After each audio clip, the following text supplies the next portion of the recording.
Hello there, and welcome to the Bitcoin Takeover podcast. This is season 17, episode 11. We are live with John Carvalho, the Bitcoin Airlog, the second person to ever join the Bitcoin Takeover podcast. If you go all the way back to 7 years ago, season 1, episode 2, that's John talking about Bitcoin stuff. And now he's the CEO of Synonym, which he has been for like 5 years since he started the company undercover. And he's been trying to build Bitcoin products. Now he is running the Bitkit wallet. I was gonna call it Bitkey, but that's something else. Bitkit wallet, and we're gonna do a giveaway from his Bitkit wallet. Basically, there's gonna be a QR code on the screen when I let you know about it, and the first 10 people to scan it will receive some free Bitcoin. And this episode is sponsored by Brains Hash Power, Bitcoin.com News, Layer 2 Labs, Noance.com, Cake Wallet, and Sideshift.ai. It's really good to have you, John. Welcome. Thanks. Glad to be back. So, during the prep talk, we were having a lot of fun talking about different topics.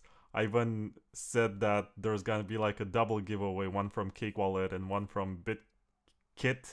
I gotta get used to it. Bitkit. And you said no, you're not gonna install a competing wallet. Well, that's not quite what I said. What I said is I didn't appreciate advertising competing while at the same time we're about advertising ours. This was more podcaster advice than anything. But also that I'm just not going to help promote another wallet. That's all. Just kind of a weird way to start the show. But yeah, I guess you're trying to you talking about Cake Wallet or Spark or something. I don't know. It's all good. I'm gonna do the giveaway on Twitter outside of this episode. Let's talk about what you've been up to, because the last time you were on the show it was almost a year ago, and we also had Eric Voskill tagging along, and we spoke for about 8 hours. At the time, it was the longest episode. And then there was the Moon Settler guy who came along and spoke for 10 hours. So he sort of destroyed all the records. Yeah, I'm not interested in breaking records today, I think. I don't know if I have that kind of stamina at the moment. And it's the middle of the workday for me, so I don't think I'm going to be trying to break the marathon. I would say it was probably me tagging along with Eric Voskuil, since he was the one kind of, leading all of the actual technical answers and stuff. That was a fun show. And a few people have commented me, in the months after that they enjoy the episode. And I think it's a shame that more people don't care about examining Bitcoin that way. So I'm glad that more people did because of that episode. As far as what I'm working on, well, I don't know. I'll riff. Mostly, I'm working now because I just don't think that social media is that interesting anymore. And being on X and trying to post on X kind of feels more like a game or something you're trying to play, where you're trying to see if you can trick the system to get people to show it your tweets and get likes. And it feels like a game of some weird thing, and it's not how it used to be. I think they're probably making some long-term mistakes they don't realize, but um, that has been good for me because it means that I'm less interested in what people think about anything regarding Bitcoin, regarding Lightning, regarding a lot of topics like this, and just focus on working mostly. And I'd say maybe the biggest, maybe distorting factor in the past few months has been AI coding, vibe coding, changing how things are for us as a company, for me as an individual that likes to make things, for the world, for the job market. But yeah, I would say sometime around November or so, maybe a little earlier than that, was when we had Opus 4.5 and Sonnet 4.5 all kind of actually doing pretty good at coding. And then somewhere in the middle of the winter, I started vibe coding a lot and started doing like highly speculative things. And it ended up I ended up finding a way to incorporate it into our research process for the stuff that we do, for the stuff that we build, the features we choose, etc. So it's been really cool. That's kind of like what's happening in my world is just, figuring out how to use AI more to do what I want to do, figuring out how to get our team using AI, responsibly but effectively, and getting everybody's kind of skill level up. Um, and yeah, so we just got up to roughly 30 people on the team for the first time. We grew very slowly at Synonym, so it was we're still acclimating to adding these extra people over the past few months. But yeah, I don't know. Any questions on any of that stuff? Well, just a comment that there's nothing wrong with growing slowly because it seems like a lot of companies in this space, especially during the bull market, they hired a lot of people and now they're letting them go. So it's sort of healthier to only expand your team when it makes sense. Yeah, I've noticed that trend as well. It seems more to affect things around shitcoins or things around exchanges. Exchanges tend to hire up during bull markets and then let a lot of people go at the end. I definitely don't want that to be a phenomenon with any company that I'm running. I don't want to have to fire people just because of cuts or whatever. And yeah, it's growing slowly. I don't know. I never ran a company of 30 people before till now. So how do you go from your only experience, running companies of maybe 5, 8 people to now, running 30? It is not the same thing. And also we're kind of a hybrid where we're doing a lot of research in addition to product design and development. So it's it's just different. Like you have to acclimate and keep learning how to work and how to prioritize and that kind of thing. I think I've spoken with someone from Bitrefill last month and they told me that their team has almost 100 employees, which is quite remarkable. I remember when you were there that the team building events were kind of small, maybe 20 people tops. So Mhm. they did expand. I wanted to ask you how it was with Xotika at its peak. Like how many girls you had working for you.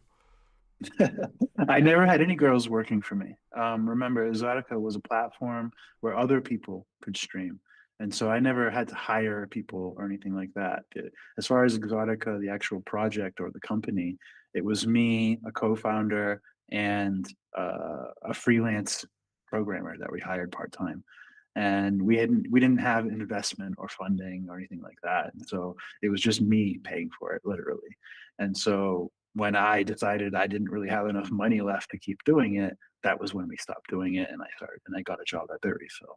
So it's not Exotica isn't the best example of learning management lessons or this kind of thing. It's more of a lesson of I don't know. I probably didn't need to do that. I learned a lot of lessons about um, you can't really make a platform for people that is missing features that they're used to. Like when you try to do, say, a streaming platform and you want people that use YouTube every day or Twitch every day to use it, what will happen is the people that like are interested in whatever is unique about it, they'll try it and they'll use it for like a couple weeks. But as soon as they say, "Oh, I really need this feature," and giving them that feature takes more than another 2 weeks, they're just gone. And so to go from being like this basically garage startup with a cam girl streaming platform to competing with other streaming platforms in that niche that had been around for 20 years adding features, like you just can't actually compete. And then doing video at scale is even more complex. So I think that it was just biting off more than I can chew, but I did learn a lot about how to not start with a product. Like definitely don't go for something that you're not going to be able to compete. In order, like if I were doing a video platform, like something like Rumble or something like that, I would want way bigger budget than what I do now because you can't actually compete unless you have like a very robust platform, tons of marketing, etc. But yeah, so at Bitrefill, we were like you mentioned, we were less than the people that Synonym is now, and so I think yeah, we were in the 2025 range when I was working there, and yeah, now they're at 100. I would say it's impressive that they're only 100.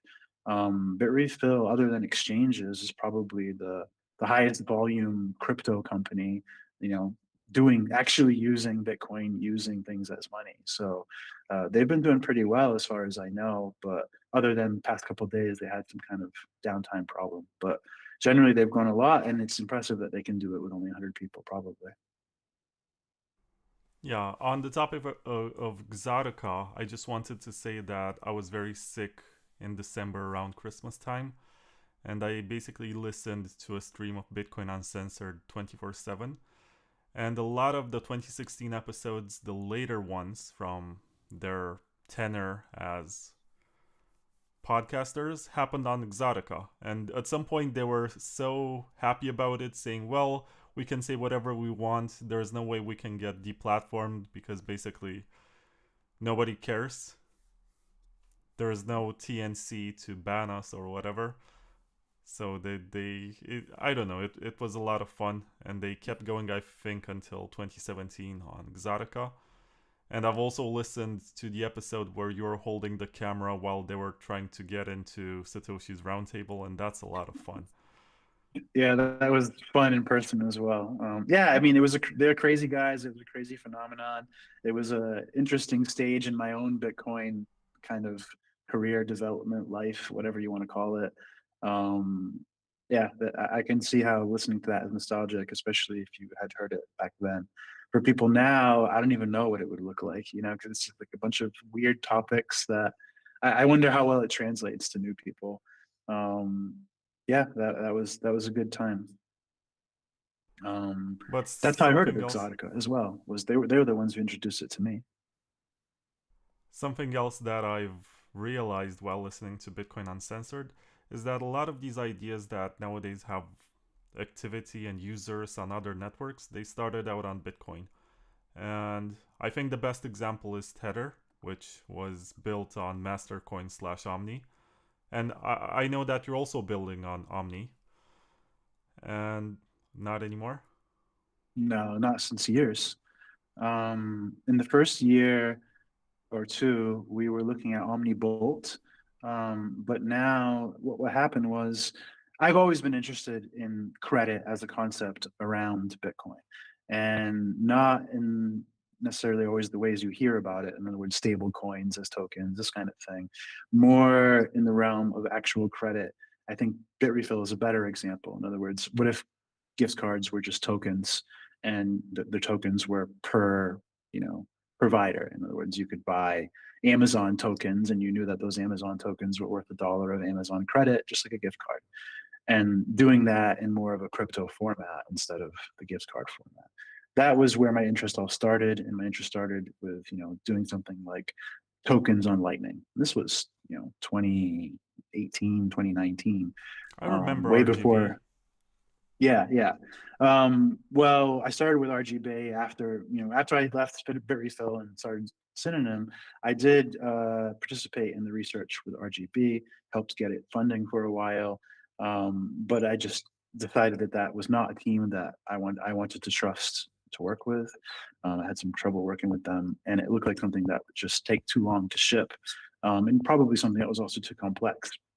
And so we looked at Omni and OmniBolt. There was a team, I think, out of China that was working on OmniBolt, and this actually worked. It was just taking Omni transactions and making Lightning channels out of them. And I still think to this day, if you want to do tokens on Bitcoin and Lightning, that Omni and OmniBolt are like the practical way to do it. But nobody uses Omni anymore. I think even Tether dropped support for it on Bitcoin. Most exchanges have been dropping support for it in general, and probably none support it anymore, I would guess. And they moved on to the other chains, and what made Tether work was more like things like DeFi at first, and that helped it get off the ground, and little things along the way. And now it has not much to do with Bitcoin at all. And really, it's kind of transcended any specific chain at all, right? Like, it's on many chains. There's a USDT0 thing for bridging between the different Tether chains. So everything's kind of getting abstracted. Yeah, not sure if you have a question in there too. I do have a question because in 2018 there was a network congestion in Bitcoin because of Tether, and a lot of people did not like it.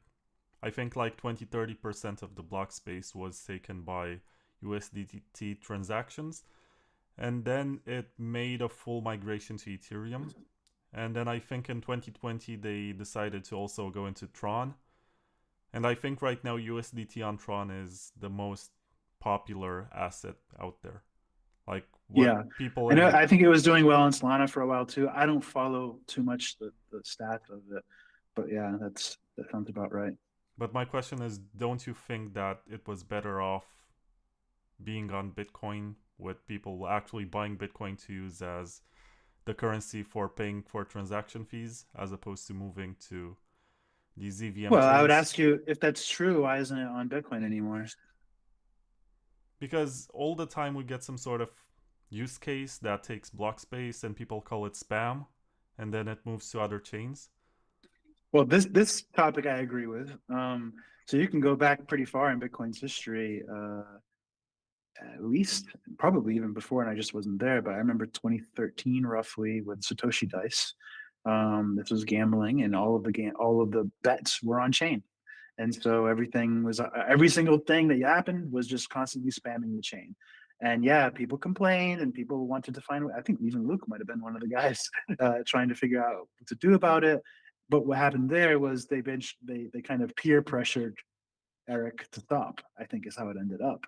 And so they just kind of stopped doing it, and eventually people stopped caring, and it just kind of went away. And that's what always happens is like the things that we think are problems that fill up the blocks more than somebody might like, they go away. They're just like, I think they're actually efficiencies. In other words, when there's nobody's filling the blocks, people find creative ways to fill them because the block space is underpriced.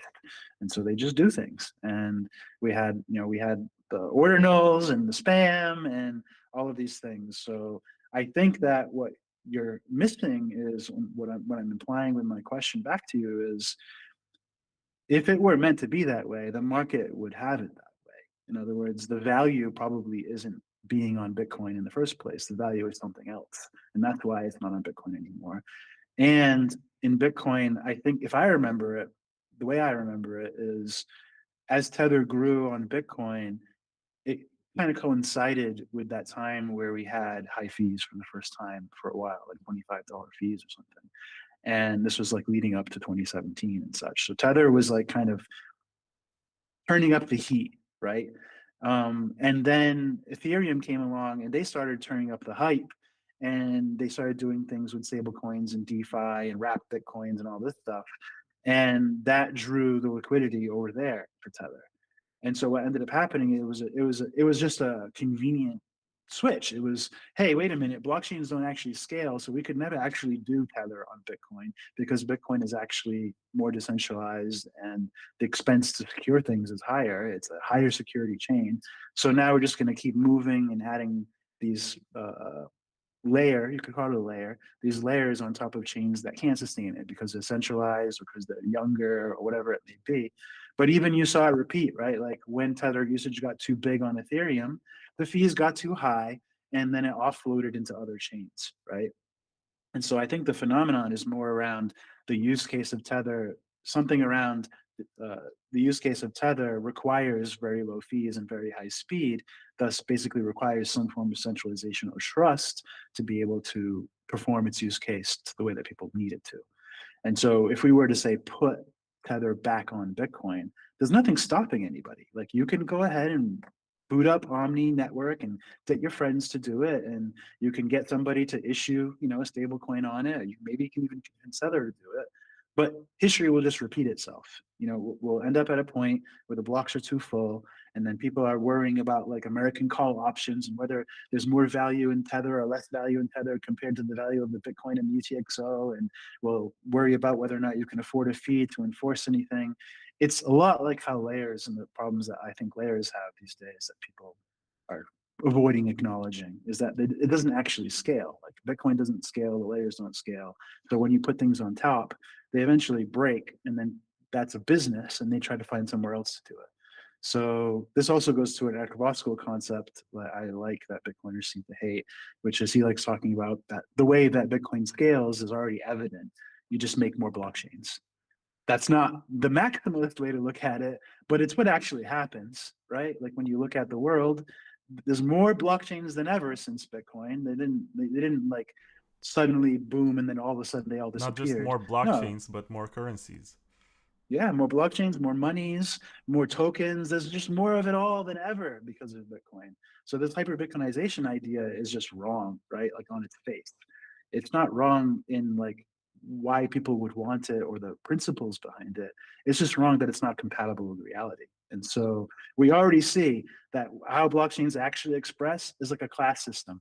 You have like the most secure, most expensive one, and the people that use that, and they get maybe even the better store of value out of it. And then it descends down where you have like, it's just like a class system. Like poor people will have to use shitty blockchains. That's not a judgment, it's an observation. Oh man, I gotta tell you my theory that basically Bitcoin is Linux, and it does not adhere to your classification of having like the most secure, most expensive one, and then shittier ones that people can afford. But basically, you can argue that Litecoin is a Bitcoin because it's a fork of Bitcoin. It's the same code base, but with some changes. You have to be careful, like who you're talking to, because you have to like.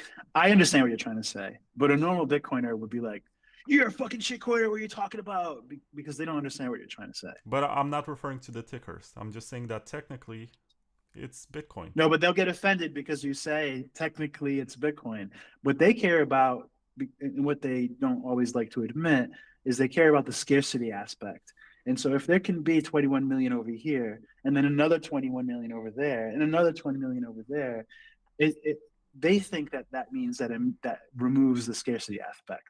But what it means is they have to relearn Bitcoin and why it has a valuable scarcity aspect, and that it derives from it being expensive to secure, and it being a higher value chain. That's where it comes from. And it doesn't come from there not being other options to store value. There are always many, many, many options to store value. The 21 million is meaningless. The economy will reshape around any number that you give it of units, you know? I'm not even sure which one of us made the more controversial statement there. Like, I just said I'm that just trying to technically translate Litecoin is Bosco's a work, Bitcoin, honestly. Dogecoin is a Bitcoin, Bitcoin Cash is a fork of Bitcoin. But you just said that They're forks 21. of Bitcoin because when you describe it that way, when Eric describes it, Eric Bosco, what he's trying to say is what Bitcoin is a design pattern. It's a way of applying technology. And so when you deploy a blockchain, you're deploying Bitcoin. Now, what Bitcoiners think Bitcoin is a specific blockchain, a specific network, and a specific pile of units. Of And when course, you but start calling other that's what piles of units 2018 was all Bitcoin, about, and you you were make part them of it. mad because then they have to think. They have to think, oh, what does it mean if there's a world where there's 21 million Bitcoins over here and 21 million Bitcoins over there with a different name? Like they don't want to think about that. They want to think about hyper Bitcoinization and everybody's going to buy my bags. That's what they want to think about. But they don't want to talk about that being their incentive, you know? Like, Yeah. yeah, I want everybody to buy only my Bitcoin too. But I know that they won't because it'll be too expensive. It'll be more useful to solve problems in different ways, in different situations, and that Bitcoin can't cover everything everybody needs. It just can't. So let me combine the two previous topics into one question. Let's assume that we're going to have another blockchain, which is a UTXO fork of Bitcoin, but which is technically superior to Bitcoin. So basically, you get the same amount of coins, much better network. Would you support that? Just like I said the previous two topics, because we talked about Tether being tokenized on other blockchains. And there's also Bitcoin on Ethereum as WBTC. There's also Bitcoin on Solana and whatever. But these are just tokens. What I'm talking about is a different network, which is maybe doesn't even have a blockchain or whatever. It's technically superior, but copies the ownership from Bitcoin and gives everyone one to one whatever they own. Well, I don't know what problem you're trying to solve with that, but I can talk about that design if you want. I don't think it solves the problems. What problem do you think that solves? Maybe scaling, maybe privacy, maybe both. And it Well, just gives everyone who owns Bitcoin the option to have all the features that they want. but you can argue we already tried this, right? It doesn't mean that it's the only one experiment is good enough, but Bcash is this, right? Like it copied Bitcoin. It's a facsimile of Yeah, Bitcoin, but and it's it has like the the same laziest ownership. copy, as in they just But increased the block size and they activated. So the good part about BCH is why do that they you? activated some Satoshi era opcodes, which right now we're wrestling to activate in Bitcoin. But we have to like choose a thread here because um, if your goal is to say explain and understand what Eric Voskuil means by their using many blockchains to scale Bitcoin, it's a different thing because there's only two ways to make more blockchains. There's to take the one that exists and duplicate it like Bcash did, or to take a design that exists and replicate it and have a separate instance of the same thing starting from the beginning, right? And so basically it's Bitcoin. What I'm saying is there's Bitcoin and there's Bcash, but there's also Bitcoin and there's Litecoin, right? And these are the two ways of kind of bootstrapping or scaling in this context of making more blockchains, right? And I think you're trying to maybe convey that you think there's like a third way of making a blockchain that is separate, but what transfers the value over, and now it's over here. This is like hard fork fantasy kind of. I don't think you can actually do that kind of thing. It's a physical limitation. Like each individual subjectively decides where the value is, and so you can't migrate it. You can duplicate ownership, like you mentioned, but it doesn't mean people will value the new thing. You know, just like what happened with Bcash, right? And then you put in another dimension in there of maybe it's not a blockchain, maybe it's just a whole other thing. Well, that's maybe more interesting to talk about, but harder to pin down. Like there are many other things, right? There's Visa, there's a bank, there's credit systems, there's eCash, there's all kinds of other ways that people could kind of compare to Bitcoin, but you have to choose like what problems, what scope, right? Like some people think it's store of value is the only use. Well, I think they're going to be disappointed in Bitcoin because you can store your value in anything. It just depends on how long and how much you want risk, you know? Yeah, to me, it feels like we sort of lost the plot to a degree when we focus too much on the store of value aspect. Like, you're going to find out that Tron, since it added Tether, has been a better store of value than Bitcoin. And that's gonna make a lot of people angry, but it's true if you look at the charts. But there is nothing Well, about you have to be Tron that has a narrative that it's a good store of value. It's just that people use it. careful to like not if you start cherry picking dates, you know what I mean, then your opposition will do the same thing. So on some cherry picking date line, yes, you surely can say Yeah, that but fiat that's like five outperforms years. Bitcoin. Right, but is it but what's the topic, right? Is the topic what's Bitcoin's performance over 5 years? Because I don't think that was the topic. Or what is the best thing to have invested in over the last 5 years? That's just these are just investment topics, right? Like probably was Nvidia or something like that. Probably had nothing to do with Bitcoin. And so I don't think it just you have to really agree on not only definitions of things, but what the two people discussing Bitcoin or scaling or whatever, what you have to get them to agree on the definition of success, because that's the problem is when people talk about Bitcoin, you start talking about store of value, and then it morphs into a conversation about scaling, which is more of a technical conversation. It just keeps changing goalposts, so you never really have an answer because you keep switching the topic. So I would say if we were to sit here and say, hey John, what do you think is the way to solve scaling, the most self-sovereign method of doing payments at scale? I would give you a different answer that would have nothing to do with blockchains. So it really depends on what problem you're trying to solve. Okay, it's been 30 minutes. We have more than 200 people watching. Let's put the QR code in the middle. People will be able to see this for 10 seconds. And what does it do, John? I don't know. I'm guessing that you win a prize. So the marketing guys set this up, and I think they're testing, trying to see if giving any creator some sort of program that they could opt into, so they can make extra money in kind of an ad hoc sponsorship.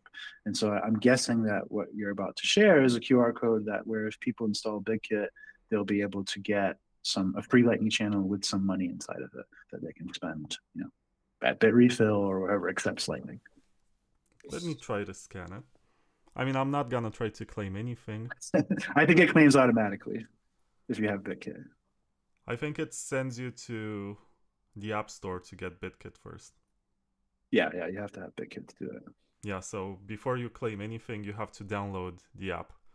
But it's been on the screen. You can follow the steps. You know what to do. You're gonna get some free Bitcoin. I don't know how much.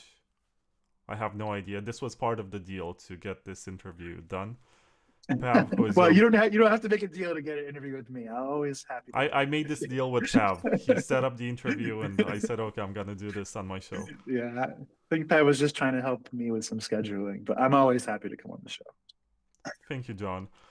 And for the giveaway, which I announced a week ago from Cake Wallet, I want to announce the winner.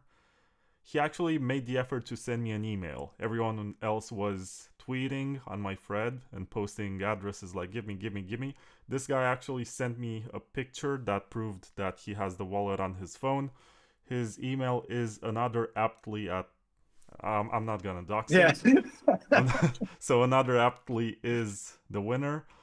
If you want to win for the next episode, try to send an email to bitcointakeover@protonmail.com and prove that you installed the wallet, and you get better chances because Twitter replies, they just disappear out there. But this one actually stuck with me. So I respect the guy. I respect the hustle. I don't know if this is good advice, but I want to give you some advice anyway.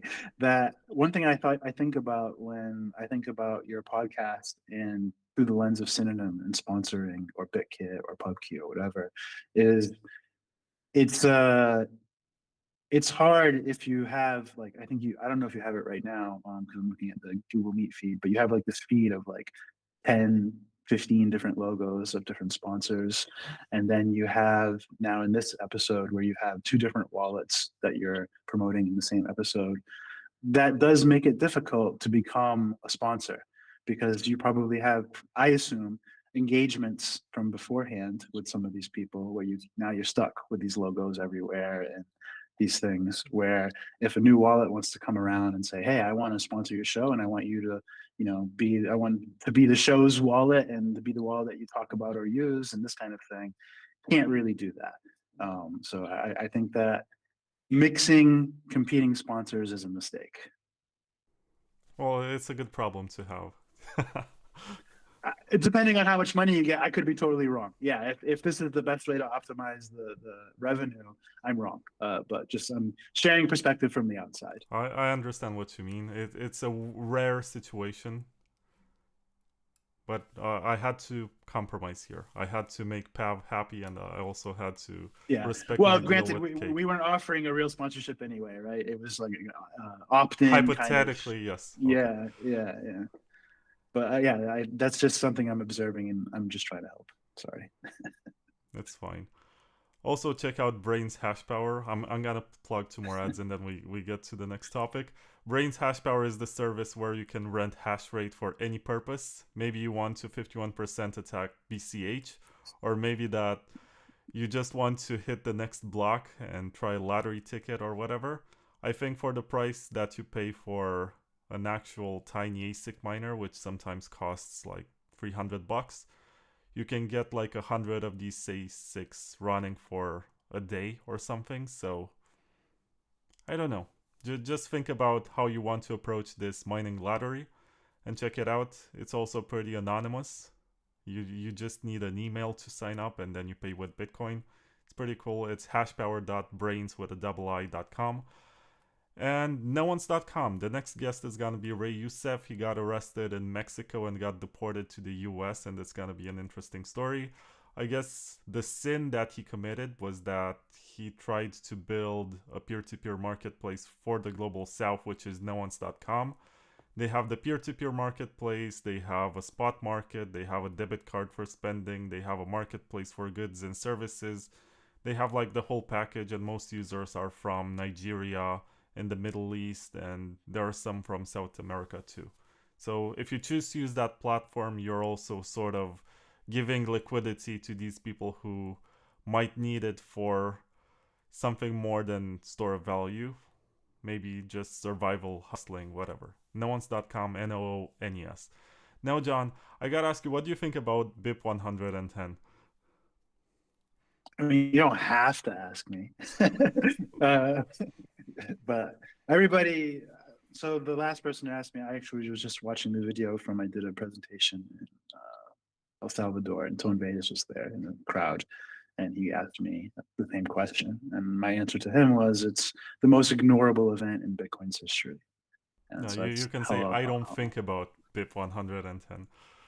right, yeah, the meme, whatever. I mean, I think about it because people always make me think about it, but I would prefer not to. I really think it's embarrassing how easy it is to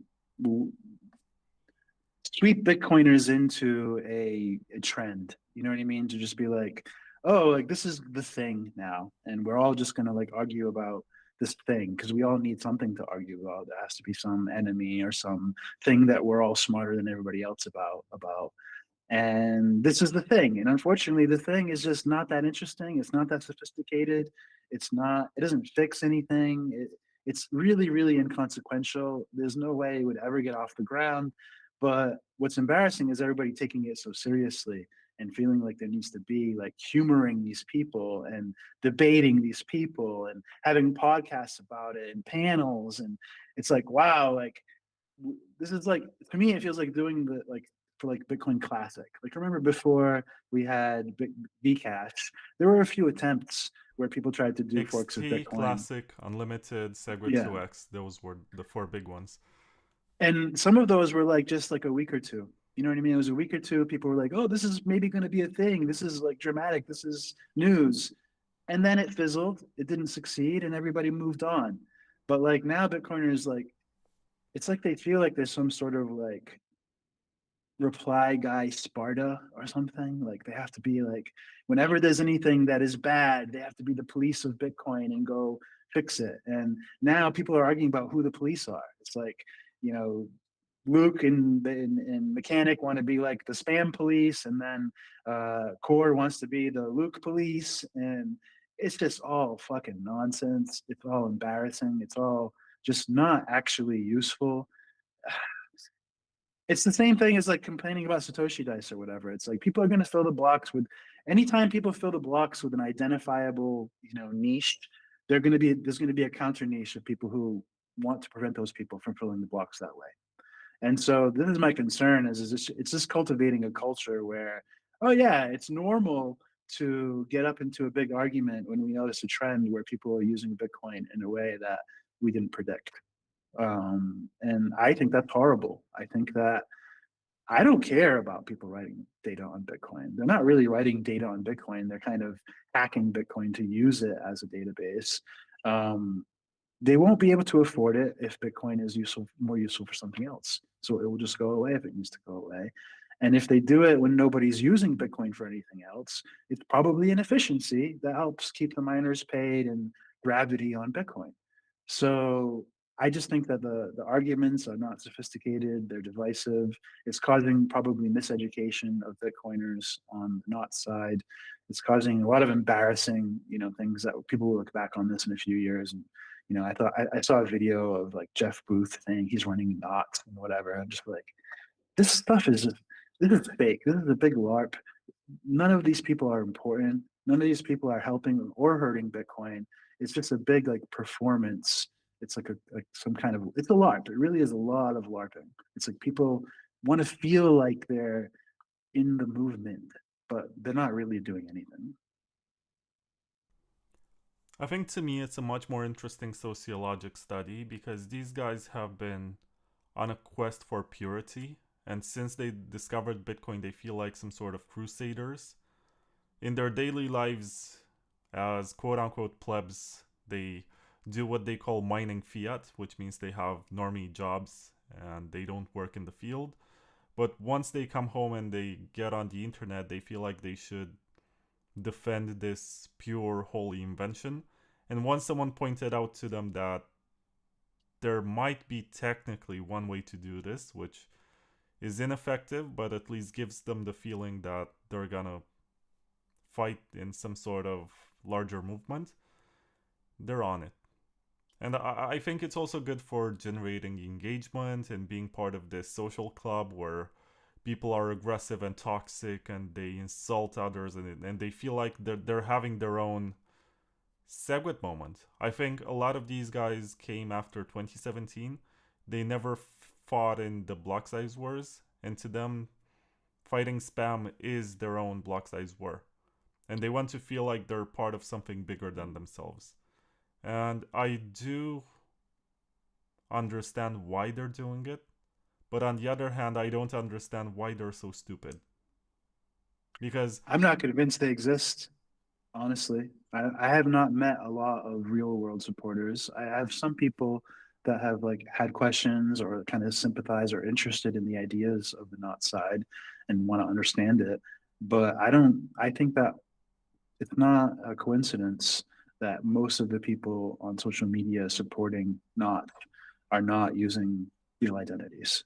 Um, people have to understand like pseudonymity is fine, but it means you don't get as much credit as people who do expose their reputation. And so even if they're real people or bots, what you're doing is you're saying, okay, I'm trading more anonymity, more privacy to also be more easily confused with a bot. And so I think a lot of them behave like bots. I think a lot of the support is bots. I don't think there is a lot of real people. And I'm disappointed in the people that kind of are taking it very seriously on both sides, supporter and feeling like they need to vehemently defend Bitcoin against not people. I think both sides are it's just way too much. And what it does is, you mentioned that it feels like, a community thing, like you're a part of something, like you can contribute. But what it does is it alienates the other people that aren't that way. It's a very alienating behavior. Even to me as I used to literally say like I not recently I'll say things like I am the purity test. What's wrong with wanting to be pure? What's wrong with trying to be pure about Bitcoin ideals? I've made many quotes like this in my own Twitter over the years, but I was coming from a different place. It's not purity in some sort of religious subjective sense. It's just being as scientific about and pragmatic about things as you possibly can, admitting reality because you actually want to fix it. And for me, my path of Bitcoin maximalism, as you can see, there's been a trajectory to it where it peaked. And now I'm not like, I will be toxic. I will defend Bitcoin. I will, share traits with these people, but it's coming from a much more pragmatic, technical, benevolent place. It's not because I think I know better. It's because all my questions when I do ask people weren't answered satisfactorily enough, so I just keep digging until I am, and I end up in a different place. And so I think everybody would end up in a different place if they were thinking more critically for themselves. And instead, they're outsourcing their judgment, and then they're like joining a movement. You know, like I think most people, like, come on, like spam's not hurting you. It's literally not hurting you. It's literally not hurting anybody. You know what I mean? The data on Bitcoin is not affecting anything anymore. And even when it does, so what? Pay more fees than they do. Are you trying to say that Bitcoin, like, if you think they're a problem, it's like admitting that you think Bitcoin might actually be for storing data instead of using it for money. Like that, like if you think there's a problem, I don't think that's a problem. I think it's fine. I think it's just an extra feature of Bitcoin that you can use it for data if you want to.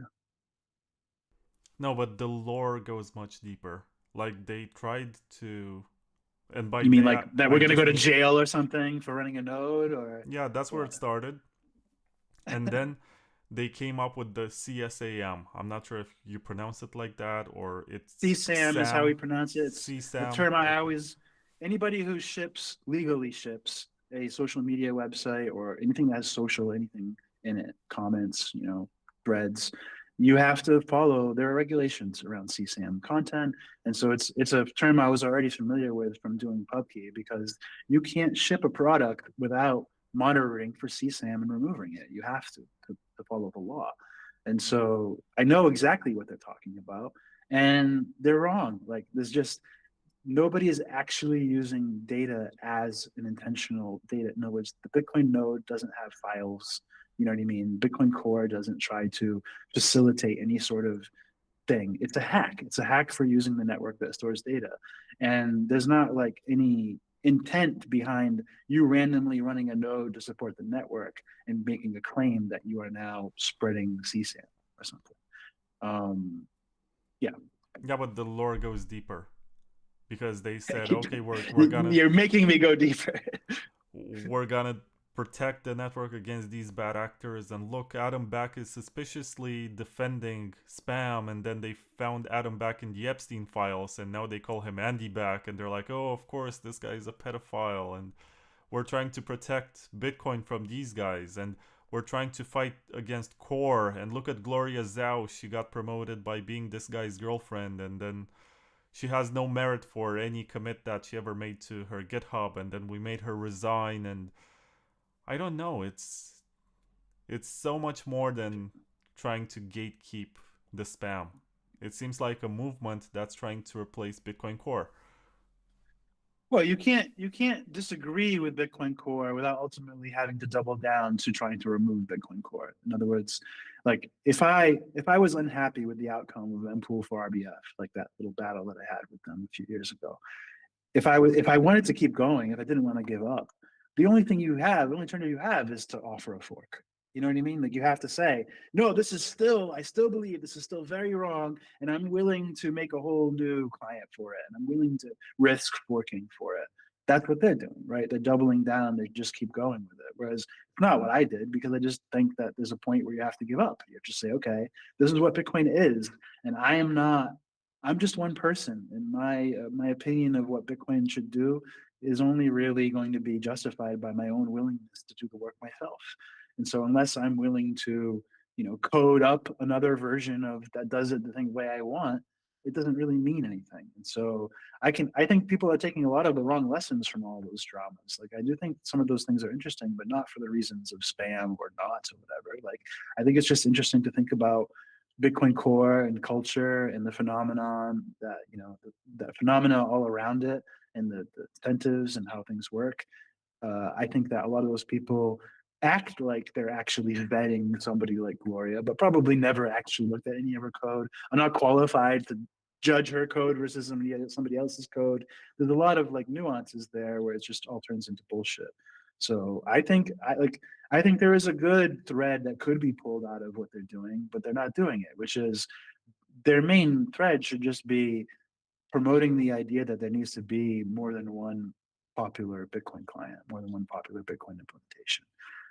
Things like LibBitcoin, formerly things like Knots, but now Knots have corrupted their own. Like they were the original version of this. For many years, it was just that other Bitcoin thing you could use if you wanted, and it worked a little bit different. That was actually a nice seed that they could have built on to get, and they could have moved a lot of power their way if they were trying to gather people in agreement. But now they're trying to like make a whole war and this kind of thing. So they have to say things like core is evil. They have to hang on every little drama they find. Like the interesting lesson with the Bitcoiners appearing in the Epstein files, for example, to me, is that most of them were introduced through Joy Ito, who is the guy that was leading the MIT DCI. And whether you want to have a conspiracy theory about him is not important either.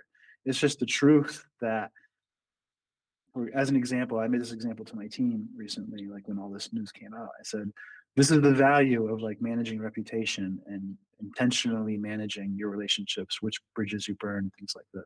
I recognized very early on that something was shady about MIT and their relationship with Bitcoin ever since DCI started, that a lot of the Bitcoiners that came from MIT were also of the kind of suspicious type that made me worry about what their contributions would be to Bitcoin, like Jeremy Rubin, things like this. And so it was interesting to me. I was like, I've been in Bitcoin since 2012. I could have been this close to being in the Epstein files just by, being friendly with DCI and MIT and supporting what they did. And randomly one day, Joy Ito knows me and he's trying to introduce me to get funding for something that I want to do. Like it could have just as easily been me. And what that says to me is that the value or the revelations of these names appearing, you really have to be very sensitive about the context. Like you have to be like, okay, like if all they were trying to do is raise money, and the mistake they made might have just been trusting Joy Ito to be a good contact. You know what I mean? And then you can ask, oh well, did they even know who Epstein was? Did they know they were doing business with somebody who was a criminal, or were they ignorant? Were they naive? Were they just, who knows, right? But in the end, like you can't make the claim that any of these things seem to clearly result in any pedophilia. or any illegality. You know what I mean? For most of the revelations related to Bitcoiners, there may be some that are a little shady and questionable to look at. And also, like even I did this a little bit, right? Like I found that Michael Saylor was there, and I tweeted some things about Michael Saylor, and I'll admit I have a kind of a little grudge against him, and I think that he's hurting Bitcoin a lot, and so I was happy to share it. But I'm happy to also admit that what I shared did not make it clear that Taylor did anything illegal or did anything, pedophilic or anything like that. It just makes it clear that he tried to have some sort of, connection with Epstein more than once, and that they knew who each other were, and that Epstein thought he was too creepy to work with, which I think is funny. But if you try to go too deep with it, you can believe anything you want. You know what I mean? And so I would be careful. I think it's low and to say that Adam Back is a pedophile. If I haven't looked at all the details, but if the details are mostly just that they were trying to raise money for Blockstream or something, there's probably even other shady people that they talked to that they didn't even know that they were shady. This is why raising money is not fun. There aren't a lot of VCs and things like this where you're going to always be totally happy with them. A lot of them are fucking idiots, for example, and you feel a little bit embarrassed taking money from them. Like there's all kinds of different dynamics when it comes to fundraising. So it's not good enough to me that they appeared in a database that holds millions and millions of emails, including like notification emails and stuff. So yeah.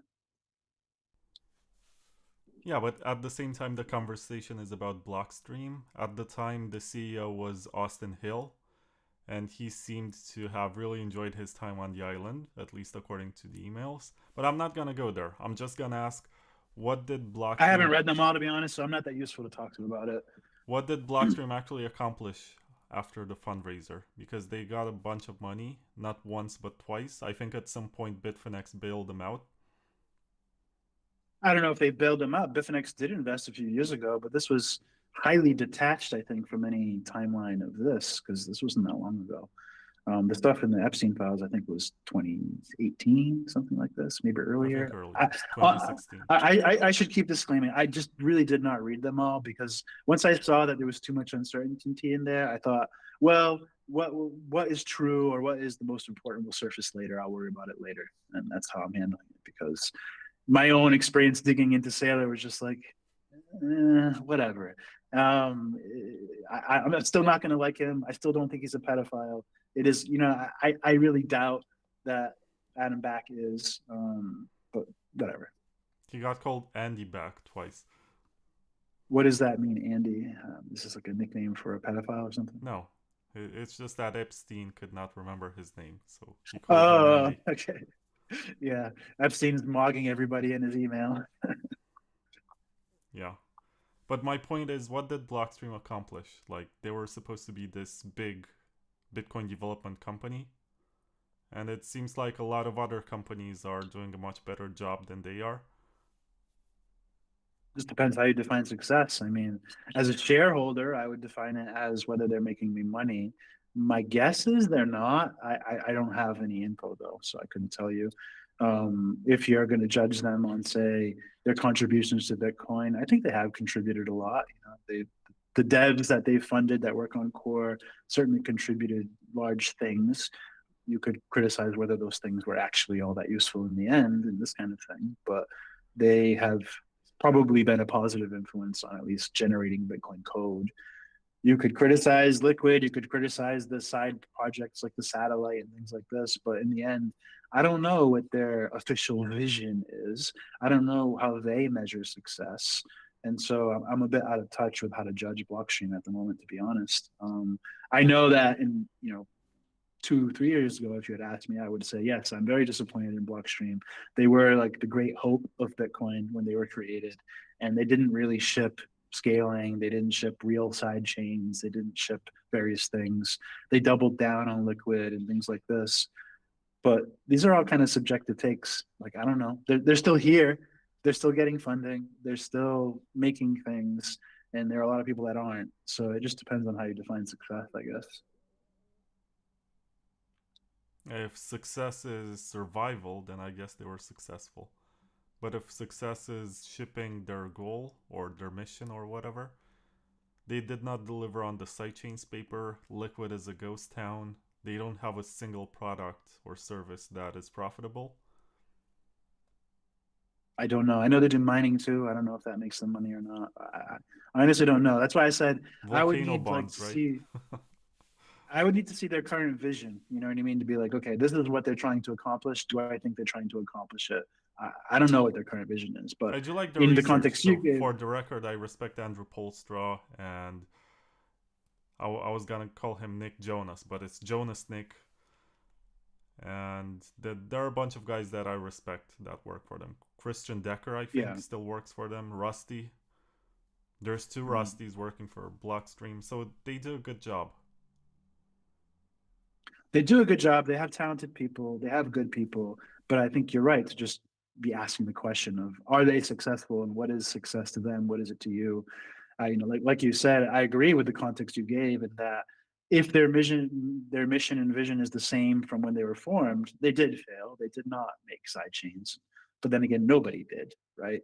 And so it just became, I think, a realization that it was physically impossible, and that's what actually happened. And they ended up pivoting to another version of it, Liquid, and many other things. I honestly haven't looked at their website lately. I'm not sure what their main products are or what their launches are. Oh, they had the Jade thing. They do hardware wallets now too. That probably makes them money. I don't know. Like $10 per device. How many do you think they sold? Depends on quantity. I know it makes Trezor and Ledger a lot of money, but they're like the market leaders, and they've sold probably millions of those things, which just tells me that if you make an earnest effort to compete, you probably can take part of that market because it's a large market, you know. Whereas if you try to do something like this with Lightning, it's like, oh, yeah, Phoenix or River or somebody says they made, $200,000 on routing fees. Lightning is viable. But the problem with that is it's not a big market, and so if everybody goes in there and tries to make routing fees, it gets spread. You know what I mean? It's not like you can actually become something in the Lightning Network. You're just going to be taking it from someone else, and so there's not growth there, and so it's a different monster. On the topic of hardware wallets, I know for a fact that Ledger has like 60% of the market, and Trezor has like 20, 25, and all the rest of them are basically fighting for the remaining 20%. Yeah, I don't know. Sounds reasonable. And what else did you mention there? Lightning. Yeah, River did a good job centralizing the Lightning network, at least in terms of narrative, telling people to stop running Uh, their Raspberry Pis and whatever, saying that it needs to become more efficient. I mean, I like. River has a normal reputation with me. I don't think they're scammers or liars or whatever, but I do think there's something going on with those reports where they painted themselves into a corner, and now they can only show bigger numbers, and so they have to keep like tweaking and things like this. I think that if I was provided the source data, that I would probably present the numbers much differently than they present them in the report. When we were establishing what we're going to talk about during this interview, you presented two very interesting terms. One is Bitcoin depression, and the other one is lightning derangement syndrome. Well, what do these even mean? Well, maybe your listeners agree, at least if they're like me in some way, been around file, or don't appreciate the way the culture has shifted and this kind of thing. I've been just terming it as, when I talk to other people in calls and stuff, as Bitcoin. I say I have Bitcoin depression, and it sounds like you have Bitcoin depression too, this kind of thing. And what I mean by that is just disappointment in what comparing. I mean, this is usually what causes, disappointment. Is the whole Buddhist thing, is if you want for nothing, you can be happy. But we all want a lot for Bitcoin, right? And we were all raised to want a certain, vision for Bitcoin, and there's a lot of versions of that, but there's a lot of commonality between how we all look at it. And when we look at and step back, when I step back today, and maybe some more veteran people, I don't know what kind of person is in common with this for sure, we just look at it and compare, and there's a dissonance there. It's like, oh, this is what I thought I was doing. This is who I thought I was helping. This is what I thought would happen. And this is who I'm actually helping or not even helping. And this is what actually happened. You know what I mean? And so that's that's will cause depression, that will cause anxiety. That's like how it works. And so that's why I refer to it that way. And it's like I just think about things like, oh, going to a conference and speaking on stage and arguing with people about BIP 110 and arguing with people about anything to do with Bitcoin and reading the mailing list and seeing the quality of things in the Bitcoin dev mailing list or how interesting they are on and the speculativeness of the complexity and just everything. It just feels like it's like become corrupted or acidified or corrupted. You know, it's just it's not what I thought it was, right? And so I think that I like to think that I'm not that special when it comes to trends, and that probably, if I feel this way, that there are probably a lot of people feeling this way. And I feel like those are the people I probably need to be more connected with, because we probably all have the same standards and want more similar things. And that maybe what I want isn't the same as what Bitcoiners want anymore. And so Bitcoin depression is partially like figuring out how to cope with still being a Bitcoiner, still feeling like a Bitcoiner. In my case, still feeling like an OG, as you call it, but feeling like I have no power, feeling like I have no influence. X is making it worse too, by the way, with like it just feels like you can't really reach anybody anymore. You have to like use it all day, every day for months is the only way you can like maintain reach. And now like even me with like 70,000 followers or something, like I really have to get aggro or have something really really that stands out to even get a few hundred likes. Whereas in prior years, once in a while I would get 1,000 2,000 likes on something and a lot of interaction. All of my like controversial good morning tweets, that would never work now. You know what I mean? Like it just is, it works differently now. And so I think that contributes. Maybe you could also argue that combined with the fragmentation of like Nostr becoming Bitcoin chat. And so it fragmented the Bitcoin community and kind of isolated like, oh, there's like the Nostr Bitcoiner. And the Nostr Bitcoiner is a certain culture and a certain breed, and they have their own tribe. And they're not on Twitter, or they're not on Twitter as much or the same. And so you have this like fragmentation that happened of the Bitcoin community. And then Michael Saylor created a new community all around paper Bitcoin. And so it's just Bitcoin became like separated in different things. It was like a divide and conquer almost happened underneath our nose, to where now it's like the people that felt like the elders of Bitcoin or the anchors of Bitcoin, like I think I might be one of them, or it used to be. It doesn't feel that way anymore. We feel disconnected. And so that's what I mean by the Bitcoin depression term. I hope that makes sense. It does. And Like I still I love think Bitcoin. I the still first own time when I Bitcoin. felt that was when I came to Nashville 2 years ago. And I felt like everyone's getting replaced by politicians or celebrities talking about Bitcoin. I was like, maybe this is fine. This might be what mainstream adoption means, what winning might look like, but it turned out to be much worse than that. Yeah, it doesn't feel like we're winning anymore. It feels like we're another toy for the finance world to play with. And I'm back to like looking at everything the way I looked at it before Bitcoin, but looking at Bitcoin the same way. In other words, I see a tweet from JP Morgan or Jamie Dimon saying they think Bitcoin is going to the moon. I think, oh shit, I'm bearish now. You know what I mean? Like and the sad part is it's don't you think true. it's like a hipster thing? Like you did it before it was cool, and now that it's mainstream, you don't feel like it's cool anymore. Like finding Well, this I mean even band. worse. I mean something more directly sinister. In other words, when Jamie Dimon is saying that it's a great time to buy something, it's because he's trying to sell it. You know what I mean? That's how it works, and it's blatant and obvious. But the clown world and the deception culture, the lying culture, has become so acceptable that it's hard to tell. And so people want to like meme about who's that guy who's always the contraindicator, that mustache guy. They always want to Jim joke about Cramer. him. Oh, yeah, how he's a counterindicator, how he's always wrong. Well, it's the same thing with somebody else always being wrong, but getting respect. In other words, like Jamie Dimon, they're just trying to manipulate the market. And I feel like a lot like now, like Bitcoin is more captured by the market than it used to be. And so I feel like they're gonna milk us. You know what I mean? Like this thing where we believe in this 4 year cycle and where Bitcoin keeps going up forever, they're gonna lock that down and triangulate it, and they're gonna take all the value out of it from us, and they're just gonna leave us there.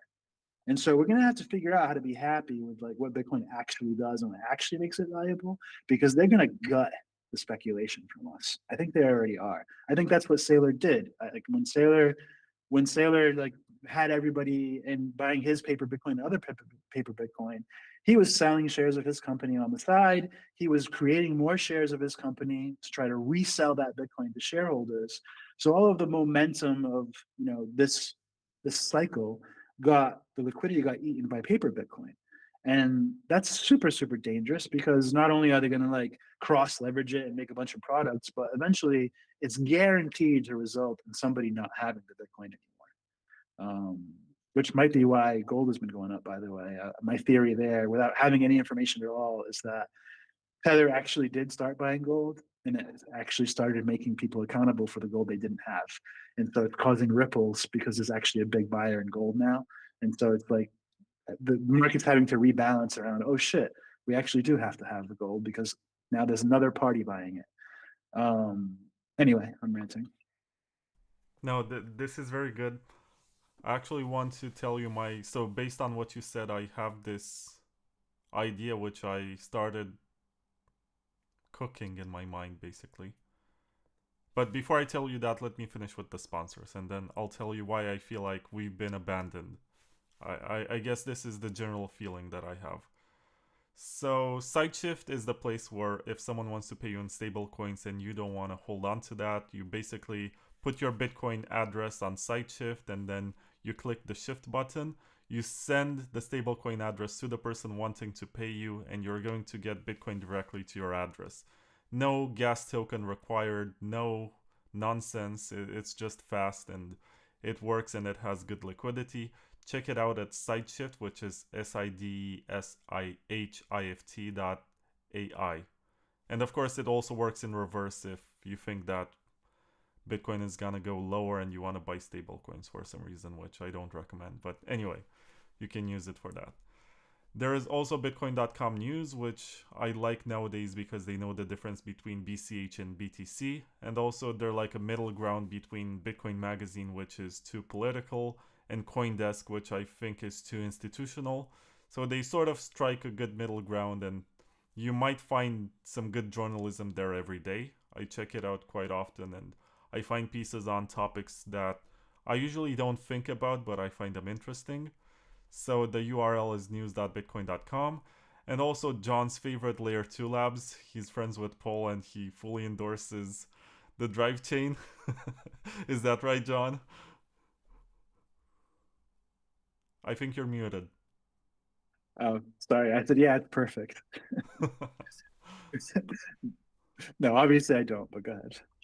Yeah, I know your criticism. I've listened to it on the stage of Baltic Honey Badger like a couple of times. And we spoke about it on the podcast. I would probably have more now because I have deeper understanding of Bitcoin's ability to scale than back then. But nonetheless, I wouldn't make. I'm not more of a supporter. I would be less of a supporter. But yeah. Yeah. Anyway, for people listening, you can try the software at layer2labs.com/download. It's in production now. You can test it. Anyway, the abandonment theory that I was gonna mention is that I think it was also you who was very disappointed with Adam Back being basically a trader and posting trading memes and only being concerned with the price. And I guess we also share like a feeling of disappointment with Nick Szabo, who was this guy. I've learned a lot about Bitcoin from him, but nowadays he seems to be more concerned with fighting the culture wars or expressing views on immigration and some topics which are more or less controversial in the US. And also Greg Maxwell, who was the CTO of Blockstream, and when he left the company in 2017, he said he's gonna focus on research to make Bitcoin better and stuff like this. And as far as I know, he hasn't shipped much, and nowadays he calls himself retired, and he is an amateur ham radio communicator or whatever, like an enthusiast, and talks with people about astronomy. So it seems like he doesn't care about Bitcoin anymore. And maybe that this is a part of decentralization and it's just growing up with this project that people are just gonna drop out and you're gonna be left holding the bag and also holding the responsibility to defend the project and teach others. But it does feel like a lot of these people I used to look up to are no longer involved, or at least not in the same capacity. Yeah. I don't want to shift the topic too much, but all of this stuff is why I have led my research to be more oriented around digitizing trust and incorporating trust intentionally into systems, because when I keep asking questions about Bitcoin, what I wanted for Bitcoin, and then do the same thing with like self-sovereign identity or peer-to-peer web, you just keep asking questions until you're satisfied and you realize that there are not a lot of great answers to the way people kind of currently look at it. And that what it always comes down to is trust and reputation for a lot of things, anything to do with the network, anything to do with society involves social, involves, rules among multiple people. Um, and I think that that's this is the tragedy for me at the moment. Another contributor to the Bitcoin depression is that I actually feel like I've discovered something. Like I feel like I've discovered a whole new angle of looking at Bitcoin, of scaling Bitcoin, of freedom software through this lens of digitizing trust and making systems more about coordination and matching, and less about trustlessness and privacy and things like this, because there's a context for everything, and we've applied all these ideas like a hammer. And I think that there's a nuanced way to apply them where you can have as much power and control over your life, your digital life especially, as you might want, but also be able to use centralized trusted providers in a way that kept them under control, so they couldn't institutionalize. Essentially, you can commoditize the centralized providers and have all of the kind of parameters and rules and everything be generated from the individual outward. And that's all I want to talk about. I want to share it with people. I want to show people how I'm trying to do it through the software we're building. But I can't even begin to have a conversation with somebody on Nostr about a different thing that isn't Nostr. I can't begin to have a conversation with a Bitcoiner about, like, I first have to get them to understand that Lightning doesn't scale, Bitcoin doesn't scale. Much of the complexity you're talking about is just a total like dead end wrong path. And then why the thing don't trust verify, like why I want to go totally against that idea and show how doing so will give them everything they want. And I can't do that because it's too many layers of learning. It's too deep of a conversation. It's too taboo of a topic, is really one of the biggest things. Try to go to a Bitcoiner on Twitter, he wants to talk about BIP 110. I want to talk about how all of this is just totally the wrong direction, and we're just like neglecting the actual path to getting freedom into everybody's hands. And I want to talk about how like mutual credit system could fix everything, and that layers are going to be, we're going to look back on layers as a total waste of time and a total regret of a lot of wasted money. And I can't do any of that. So it all contributes to my Bitcoin depression, where it's like X takes your reach away, your peers no longer are like, they're not evolving the conversation to where they can keep up with how you want to talk about it.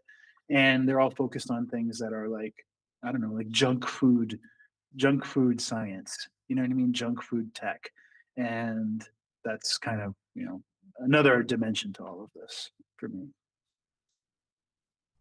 Which I guess maybe we could, if you want, segue to the lightning derangement syndrome thing, because it's very much the same topic, basically. So this is part of the Bitcoin depression, right? Yeah.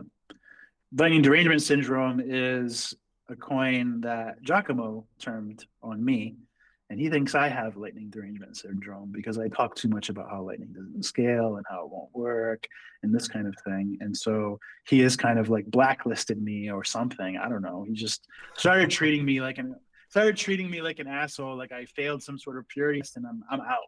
as far as he's concerned. I don't know what that means or why. I didn't do anything specifically to him, but his only coherent explanation was that I had lightning derangement syndrome. And this goes into how maybe, I don't know if you noticed or your listeners noticed, probably not, but there was a few weeks where I was really doubling down on it. And like, I have like a paper that I created that shows how lightning doesn't scale. I made like little model toys, web pages where you can like tweak all the numbers to show how no matter which way you try to do the math, it doesn't add up. And my peers just kind of hand waved at me, and even in private, I tried to get some like peers to pay more attention to it. No response, disrespectful responses. It's like, I feel like if everybody else has lightning derangement syndrome and I'm the one, you know what I mean? That's what like, in other words, to me, Giacomo calling that to me, accusing me of it, was a sign that he had it.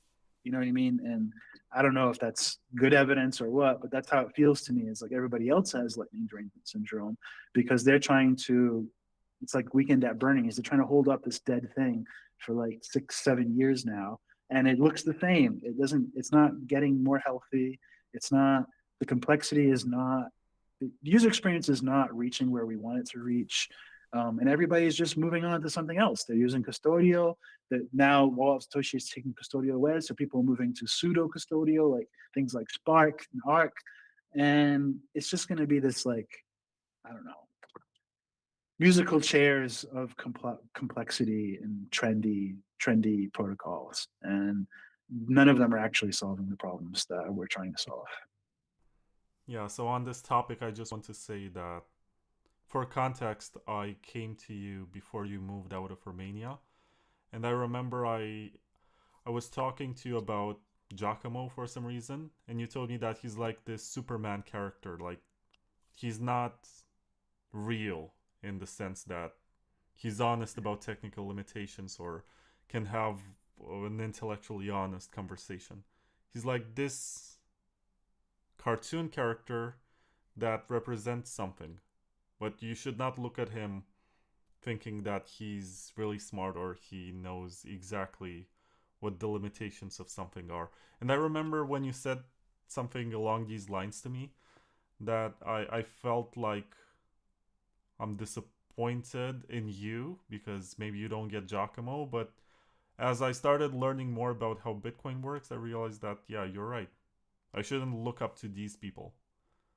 They're Yeah, I mean, mostly I don't mugs. want to talk too much shit about anybody. I don't think that's good. In No, other words, I am because he blocked me. He's an asshole. well, he did mistreat me as well, and that's a fact. And we talked it. You know, we agreed that that's what's happening, and he agreed that's what he's going to continue doing, and it is what it is. And so there's not really more to say about it as far as I'm concerned. I would say my comments to you back then, I would probably make them differently today, but I'm sure they were honest for back then. My views are more nuanced now, but not that dissimilar. I think Jocko is very educated. He knows a lot. He knows a lot about Bitcoin. He takes the time to be well read about topics related to Bitcoin. But that doesn't mean that necessarily he's going to also be the authority that you should be listening to for like creative or design decisions around, designing protocols, designing systems. You need more experience working on them to, I think, do that. Like, I think only in the past year or two did I become capable of actually working on the things I've been trying to work on for the 3 to 5 years prior. And so it just takes time to do it. He has some experience working with RGB, so he probably isn't useless there. But I'm not in touch with him anymore, so I don't really know how to judge him fairly, and so I'm going to avoid it. I'll just say he's definitely well read. He definitely knows a lot about Bitcoin, but I think that I could argue with him and refute him on my, anywhere where he and I disagree. I think I could rationally present a counter argument that was nearly impossible to refute. I also want to point out, okay, first of all, I think even though you disagree with Paul about drive chains, there's an article that he wrote which is called Bitcoin Derangements, and he sort of makes some of the points that you already presented. Oh, I wish me and Paul were in a fight because we agree on so many things on this level. Like he's up there doing the same presentations as me, trying to refute Lightning. Like we're on the same wavelength on that, but unfortunately, the solution we are not, and how to discuss the solution we're even further apart. Anyway, there is the point which I read and it really struck a chord inside me, which is called party loyalty versus truth. And Yeah. many times in Bitcoin, you feel like you're compelled to defend something because you want to be friends with these people, and maybe that you don't want to admit that this is potentially wrong. But at the same time, you don't want to feel like you're a fraud or something. Yeah. No, I mean, it's true. He's right. That is a factor. I think you could even go a little bit deeper than that, though. I think that there's a reason why people do tribal behavior, and it's not an irrational reason. You could maybe argue it's a lazy reason, but you could also maybe argue it's like an instinctive or habitual reason. It could even be a personality type, you could say. Like some people think there are people that are alpha or beta, or people that are sheep and leaders, things like this. And so I would say that this tribal behavior is not irrational. It's just unfortunate or suboptimal. Because look at it this way: if I had behaved, I would feel more connected. I would still be friends with Giacomo. I would be on one of the BIP 110 sides, and I would be with those people. You know what I mean? And when I did something, because I support them in that, they might support me back. And so there are rewards to tribalism. There are rewards to loyalty, essentially. And so what they're trying to show is that they have a loyalty preference more than being right in this moment or arguing with you preference. And so that's what's happening in the background of their heads, is they're thinking, am I going to get more out of this if I just stay loyal? And do I really want to entertain not being loyal anymore? So they're not even asking themselves whether you're right or wrong. They're asking whether it's worth thinking about whether you're right or wrong. And so they're not even getting to that stage. And so but the answers they give you are as if they actually consider it, but they're not actually considering it. They're just trying to survive like everybody else. And they've opted for a strategy of hiding in a crowd. You know what I mean? And so hiding in a crowd works for them. But if you're somebody like me that's always like judging everything, criticizing everything, burning bridges when you know that you never want to walk over them again, your world becomes smaller. You know what I mean? And so I end up having to find new people outside. And so I have to find, all right, if these aren't like I said earlier, like these aren't the people I thought I was helping. You know what I mean? And they don't want the help I'm trying to give. So I have to figure out who those people actually are, whether they exist, where they exist, and talk to them instead. You know what I mean? Like even you can example me being on your show. Some Bitcoiners think your show is maybe on the shitcoiner side and not a true Bitcoin maximalist show, but I don't care. You know what I mean? Maybe 5 years No, I'm ago, if fine I with that. I tell them I like shitcoins. What are you right, gonna do about it? but my point is, if I were loyal, I wouldn't come on the show. You know what I mean? If I were a certain breed of Bitcoiner, you know what I mean? I'd be loyal, and instead of having you as a friend, I would have those five guys as a friend. You know what I mean? Now, what that means, I don't know. I like to believe in always be selecting. In other words, I think you should always be eliminating noise from your life, and you should always be heavily managing reputations and cutting people off and turning people on and maintaining valuable relationships and actively managing your social graph, you could say. And that's why another reason why we work on what we work on is because I actually believe in it, with as far as like web of trust and tagging profiles, tagging data, this kind of thing. Anyway, that's my rant. I think that Bitcoin Uncensored and Chris DeRose are sort of recurring themes during this episode, but I do recall Chris DeRose saying before his exit from Bitcoin that Bitcoiners are communists. This was sort of the conclusion that he reached. That these guys,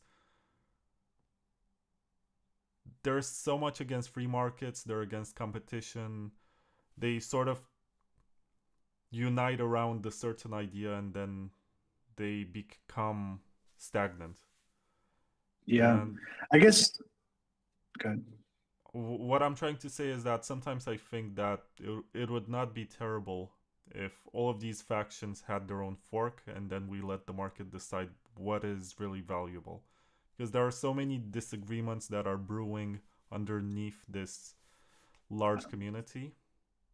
No, you're right. It would not be terrible at all. In other words, the best possible outcome for Bitcoin 10 is a Bitcoin 10 hard fork. That's the best possible outcome. Also for And Sailor, also for everyone else. Just have your own little toy and see if that one is the one that's well, valuable. you what If we people believe in what Eric Voskill says about black market money, it's actually gonna be the one that is most useful on markets as opposed to the one that's most speculated on or the one that is deemed more pure. yeah, I there's just so many little things to pick apart. I think that people don't understand that there's actually a huge difference between trying to solve store value problems for people and scaling payments problems. They're not the same thing. And that's one issue I see with that is that I just actually think solving scaled self-sovereign payments is a different problem than Bitcoin. And that's why we keep failing at it. And that's why we keep having all these tensions and this kind of thing. And that what we're going to end up with is we're going to end up leveraging trust instead and reputations instead. We're going to end up with some kind of like digital hawala that actually coordinates all of the payments, and then things like swapping and exchanging and settling, once a month or whatever with the people that you trust. It's like the scaling is going to come from trust. It's not going to come from technology. It's not going to come from many blockchains. People will store value in anything.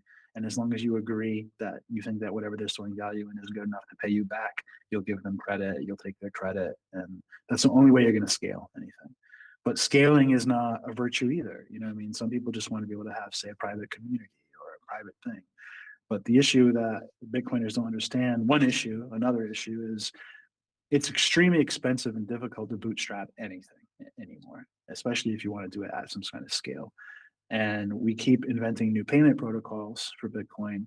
And that means you have to start over every time. Like when the day before Lightning exists, all the Bitcoin apps, all the Bitcoin merchants, all the Bitcoin users are using a certain type of payment format, a certain address format, a certain QR code format. And then Lightning exists and we have a new one. We have to get everybody to use that one. Maybe also the old one.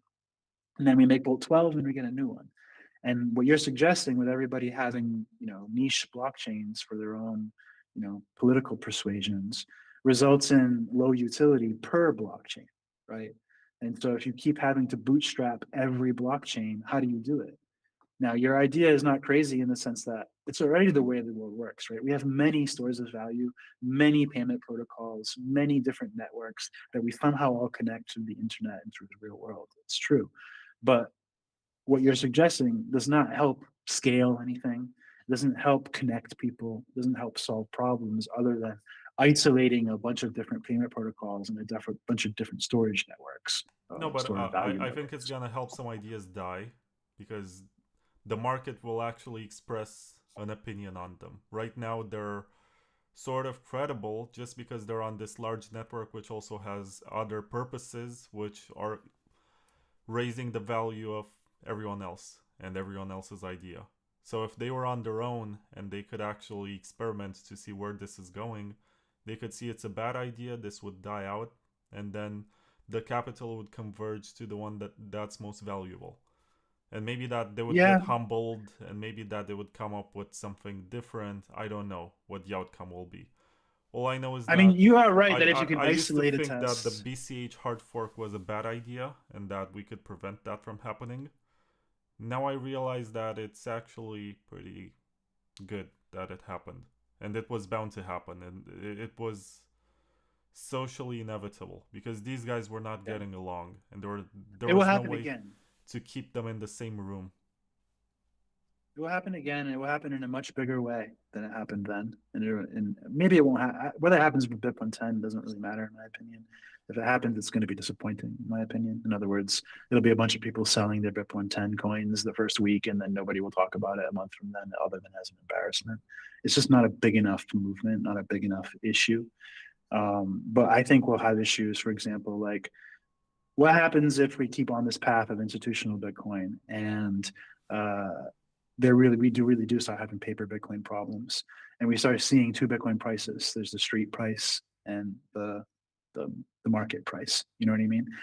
We will probably see a fork becoming more palatable at that stage, because what you're going to have is you're going to have the real block size wars. You're going to have the real corporate wars. It'll be that Saylor and Coinbase, the new Coinbase, the big, huge Coinbase, not the old, small, tiny one that just started.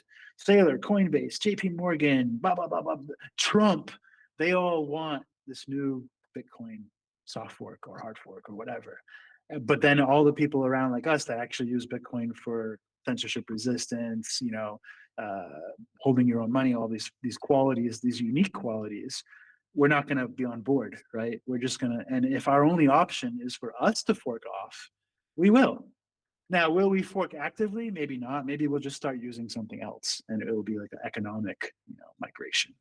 But I think the problem doesn't go away, because the problem is that money is social, and people don't agree on anything. So eventually, you're going to get huge disagreements that will, express, and something will happen. But I think that Saylor said this in one of his many talks. He said something along the lines of, if you want black market money and you want to buy stuff online that might not be legal, you have Monero. Or I think he said maybe that you need a Monero for that. So, but it will happen to there are two anything. This is aspects not of it. unique. Maybe that we're getting pushed away if we want to use Bitcoin for something else which is not mainstream finance. And the other aspect is that Chris DeRose actually said this on the show, like 2021 or something, that they're paying us to leave. So the number go up factor, when it happens without any adoption sustaining it, and it's just institutions playing their game, we're sort of getting paid to leave. And I think also some of the people that I mentioned earlier, as in they sort of abandoned us and they left us fighting to figure out what's next with this project, I think they got paid to leave. I think they moved on to something. I would argue that the interesting way to look at that is it's a design flaw of Bitcoin. In other words, the assumption that we have that Bitcoin can be 1,000-year money and unbreakable and unshakable is very, if you think about how humans behave in social systems and compare it, you'd say it's a pretty naive prediction for Bitcoin. That there's a pretty good chance that it's not going to play out that way. So are you saying that this can be a short-lived experiment? Right. I'm saying we don't actually know how long we can maintain Bitcoin, and that if anything, those examples you're giving are evidence of weakness in Bitcoin's theory and in its design.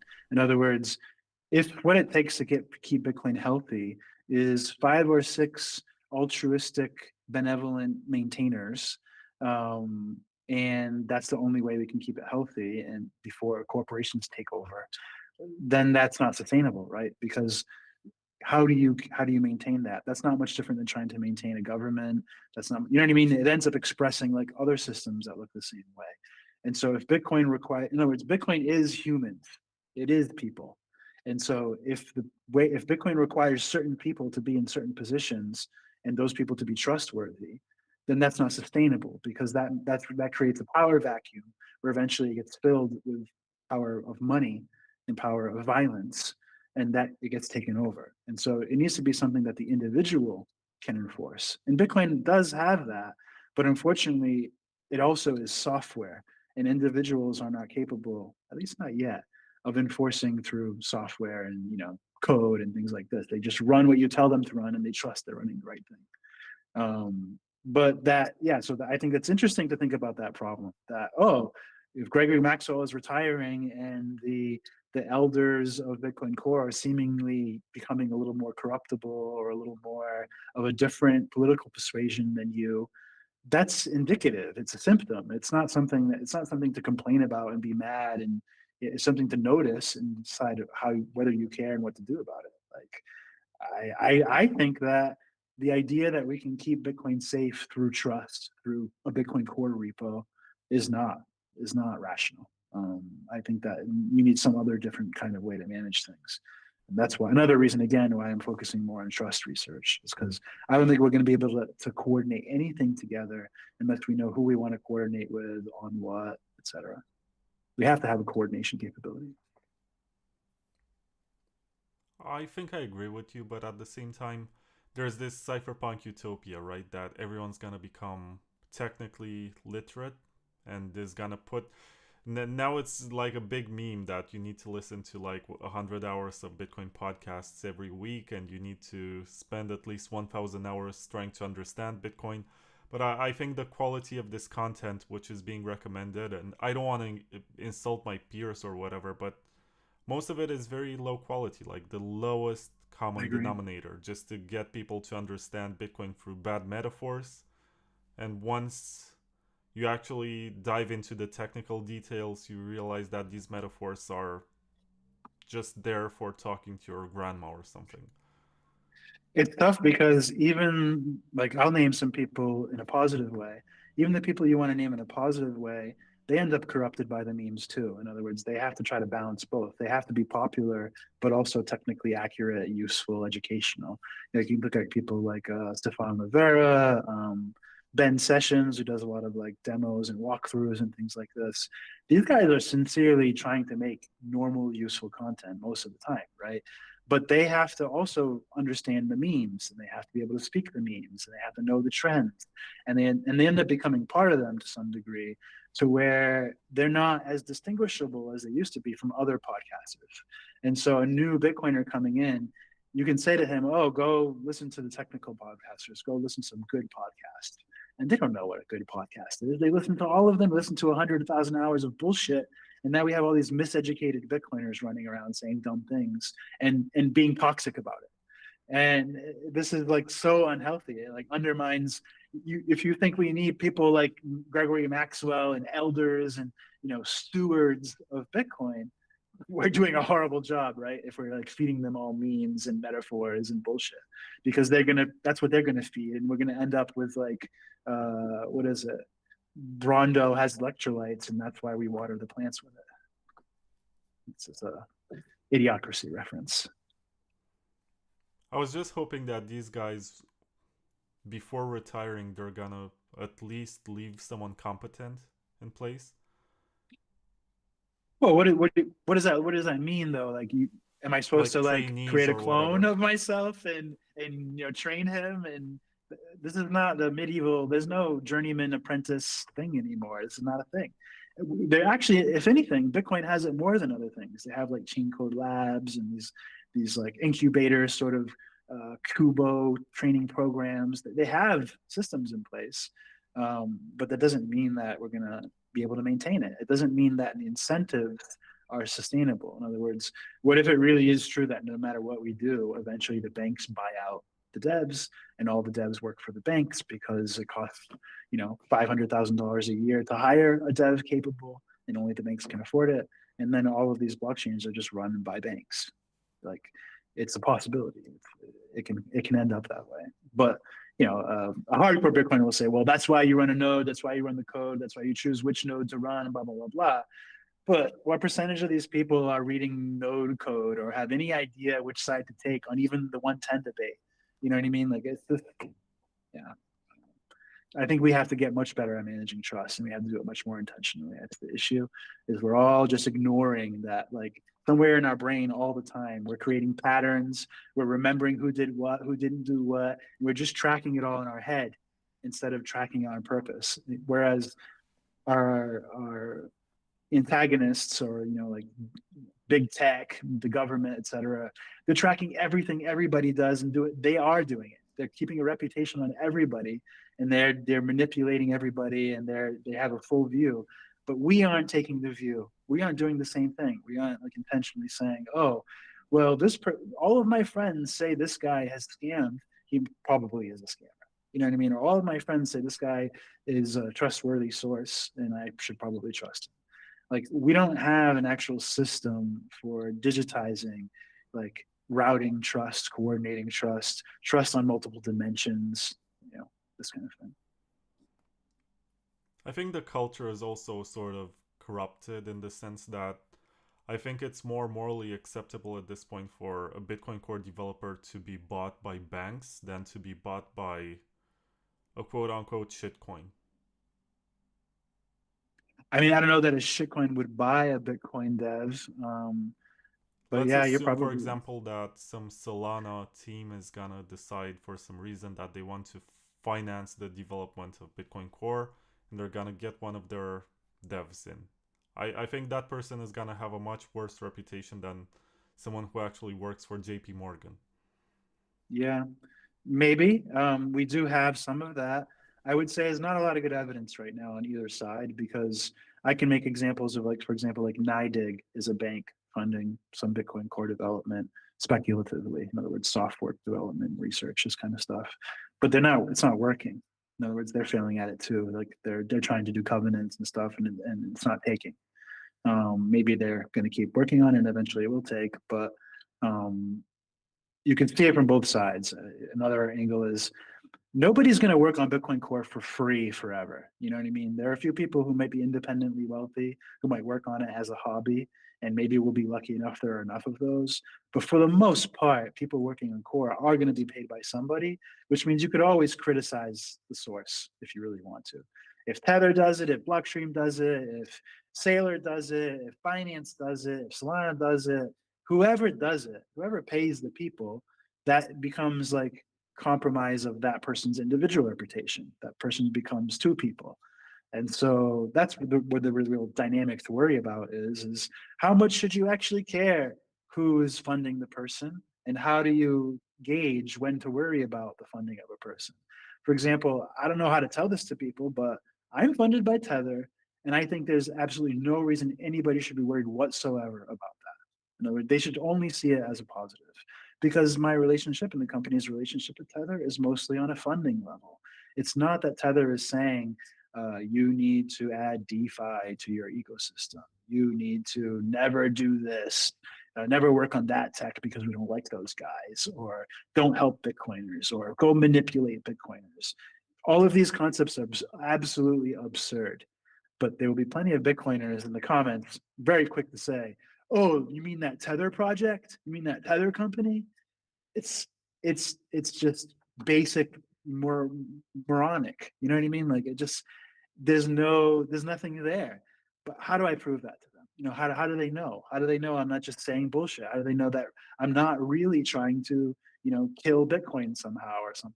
And Tether's the one trying to pay me to do it, and that's their vision. Nobody knows. You know what I mean? Like they have to just believe me. How can they believe me? Well, you can look at the history since 2012 of all of my behavior in Bitcoin. You can try to see if there's any reason you think that I'm lying. That's all you can do. You can ask your friends if they know if there's any reason that I'm lying. That's all you can do. But in the end, even if I am worth the trust, I can still deceive you something and be wrong that day. And that's how trust works. It works until it doesn't. And we really need to rely on it. And I think the only way to leverage it is on purpose. Like to be like, okay, I trust my dentist with my dental problems, my accountant with my accountant problems. And this is how we manage things. It makes a lot of sense when you present it like this, but I do have to add that I have the same problem that you have in the sense that some people say, well, this is the podcast that's sponsored by, I don't know, Bitcoin.com News, the Bcashers, or whatever. Yeah, yeah. And they're gonna say, of course, he cannot talk about these topics, or of course, he's bearish about Lightning, or whatever. But I never actually had a sponsor tell me what to do. Like, the most they can do is say, hey, can you get us for an episode or whatever to talk about our latest whatever. And even in that case, I ask them the hard questions. But the tricky part is they never there is a tell me world what that to does do. that. Yeah. There is a world that does that, though. It's the corrupt world, and it's much more related to the world that Bitcoiners trust than not. In other words, they're usually accusing the wrong people. They're usually worried about the wrong people. Like worrying about who you're sponsored by is not important. You know what I mean? Like you're on there giving your I, I, opinion. I say You this to literally people like, quote, I'm like, worried about the like, people who have no sponsors, like Matt Crater or whatever, who says, oh, I'm yeah, self-funded, I'm selling courses. Because it makes you wonder what are these people's actual intentions? Like, where do they get their money from? They can't altruistically do everything. Like, there yeah, has to be, like, some sort of The issue other is when you get to motivation? the high level, it's true. When you start thinking about things like, banks, major banks, politicians, things on TV, these kinds of things, then that's where the skepticism becomes true again. So it's hard to know when to apply this bluntly and when not to, because I think the easiest thing is just to say, oh, if it's high level, like elite, banking, elite government, elite tech, that yeah, you shouldn't trust any of it. They are all influenced, and they're probably all ultimately influenced by the government. But when you get low level, it's just nowhere near as interesting as people think. It's just like, oh, and so we have to think about whether to apply this. Like we want to be like, I think Blockstream was funded by Axios or something, and that used to be drama back in the day. But like, what did Axios ever do? Like, did Axios hurt Bitcoin? Did it hurt Blockstream? I don't know. Was Blockstream, if Blockstream made a bad decision, was it Adam Back's or was it Austin Hills or was it Axios's? And doesn't matter. In the end, it was just all nonsense. In the end, what was really going on, when people say it to you and they say it to me, what they're saying is, I'm worried that you're right about whatever I hate about what you just said. That's what they're saying. Like I say something and they don't like what I said, and they say, "Oh, I'm really worried about people agreeing with him, or really worried about whatever. I'm worried about his meme growing." And so I have to say something to like hurt his meme. You know what I mean? So if John goes out there and says Lightning doesn't scale, I'm not going to reply with, "Well, technically, I think it does because if we do this and if we do that, then it might just work." No, I'm going to reply with, "You're funded by Tether. That's why you're saying that." Because my mission is not to have discourse. My mission is to compete our teams, our tribes. You know what I mean? My mission as that person No, but judging I John think or you're judging you. overthinking this because what they're actually trying to accomplish is to strip you of your agency and say that you're a puppet. Well, they're trying to establish loyalties, right? They're trying to say your tribe is, layer 2 labs. That's your tribe because they're the ones that pay you. And so I want to make sure everybody knows that when you say something, because let's put it this way, they're projecting. The way that they think is the people that pay them, which are the people that make the Bitcoin price go up, those are the people that they're loyal to. And so they're guilty of the behavior they're accusing you of. It's a total projection. So they're just saying, because I behave this way, I have to assume you behave this way too. And that means that I have to, anybody who's watching our conversation needs to know that I chose the right tribe and you chose the wrong one. And so I have to say something bad about your tribe. And it just becomes this like primal thing, you know? Yeah, and I It's also not want it's to not say it's that not scientific discourse. It's not an actual debate. I also want to add that we're sort of losing focus, and by we I mean Bitcoiners. We're losing focus on what the mission is, and we accept whoever makes the number go up as our friend.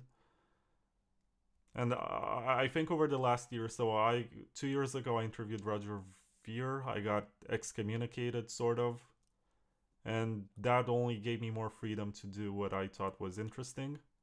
And of course, I was also limited because some people did not want to talk to me anymore, and I wanted to keep the podcast going, so I interviewed some people outside of my usual comfort zone. Over the last year, I went to like 3 or 4 Ethereum conferences, and I want to say that I've made some interesting observations about the crowd there and the overall spirit. Like they have more hackathons.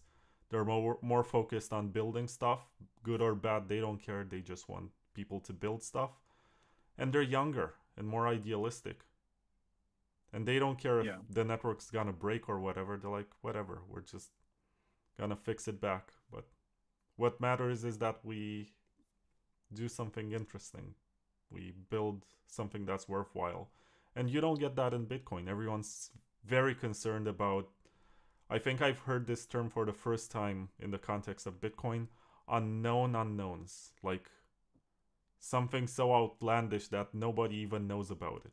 Nobody can actually think about it, but maybe in the future there's gonna be this one person who gets born and comes up with the idea, and that's gonna break Bitcoin because we don't know what we don't know.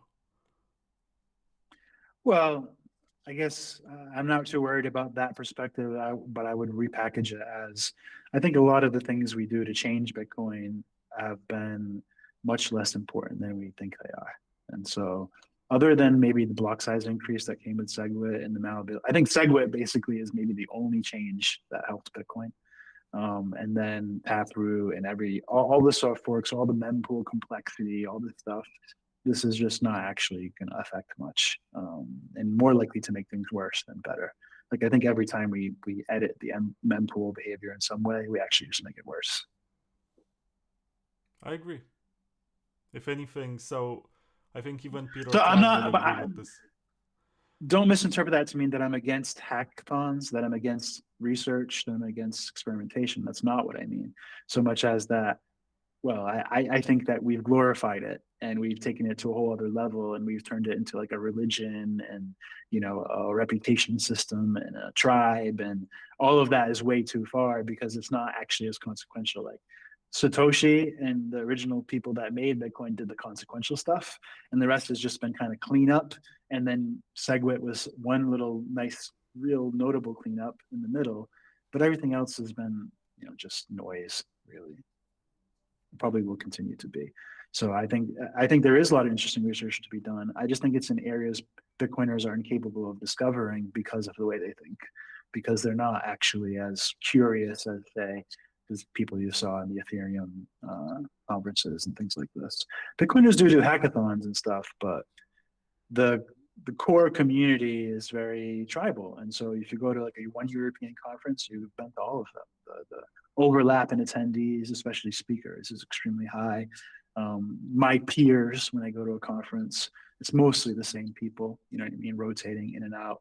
And so it just doesn't feel as new. It doesn't feel as alive. It doesn't feel as growing when that happens. Yeah. And something else that I want to add is that for some reason, after we decided that Bitcoin is gonna go forward with soft forks, which are optional upgrades, we started treating soft forks in the same way as hard forks, meaning that they require the same amount of consensus. And to me, it's a bit weird because there was this argument that Tamos had in 2015 on Reddit when he started censoring everything related to XT at the time and was saying that it's an altcoin, and that was his rationale for acting in this way. And he was saying that there is no consensus for XT. And in the way that he defined consensus was that nobody within his circle of trust of developers is against it. And that would be consensus, that everyone agrees that it's a good idea. But once we switched to soft forks, which is something that miners can activate with a majority or even nodes can do, we sort of decided that we need to apply the same criteria. And it's very strange that It's probably a good thing. I can shed some light at least on how I would look at it. The issue there is that the honest truth is, because everybody trusts Bitcoin Core and because it is the primary, Bitcoin Core and the miners decide what gets into Bitcoin. Truly, they're the ones that decide. And so it's not the individual, the node that decides. The individual, the node that's could interesting because decide. I remember one of your articles which was super popular.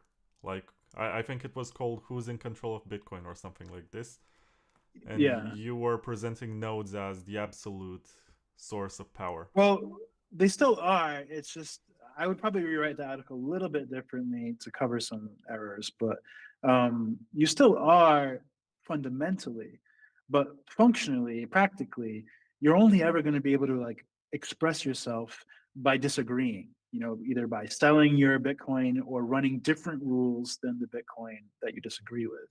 And so you ultimately would have to express your disagreement as a fork as well.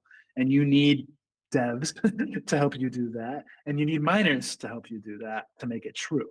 And so the reason that I think that you see soft forks being treated not that much differently than you might treat a hard fork is a passive acknowledgement of this power. In other words, what Bitcoin Core knows is all they can really do is arbitrarily decide some level of rough consensus of their peers. In other words, the people they know in Bitcoin Core, the people they talk to about Bitcoin Core, they can do a personal assessment as to what the sentiment is on a certain soft fork, and they can decide as, you know, a group oh, among the 20 people I know that work on Bitcoin Core that I trust, they think that this is a good soft fork. And so then you will see that person will say, I think this has rough consensus. All that really means is that him, from his view, the people he talks to, it seems like that they would approve this. But that's obviously nothing, right? Like that's what percentage of Bitcoiners is that? Like, how do you justify this level of power? Because what happens is you end up having ultimately between the miners and the devs, maybe 20 people deciding on whether to formally introduce a soft fork. Because that's what it actually takes to do it successfully. It has to have the rough consensus of the core team promoting it as a real soft fork they're going to support and include in their software, and then miners to actually support it as well. And that's why it's a soft fork actually is oppressive. The soft forks eventually become effectively hard over time once they're adopted, and so they are serious business. And they're serious business, and they're a serious exploitation of the trust of users in Bitcoin Core. And so it is an extremely speculative thing for Bitcoin Core to add a complexity, to add a soft fork, to speculatively change the code of Bitcoin, because it's ultimately a very small quantity of people giving it the real chance that it needs to bootstrap. And so when new people go on, when lazy people go on, which would be most people, they're just going to install the latest Bitcoin Core node and just keep rolling with it. It takes an actual pain point, an actual problem for people to defend Bitcoin in the way that you're implying with that article that I wrote. In other words, take ownership of their node. But it ultimately would have to express as either a disagreeing fork or selling that Bitcoin or both. So that's where the power comes in. It's not that you have the power to make other people do stuff.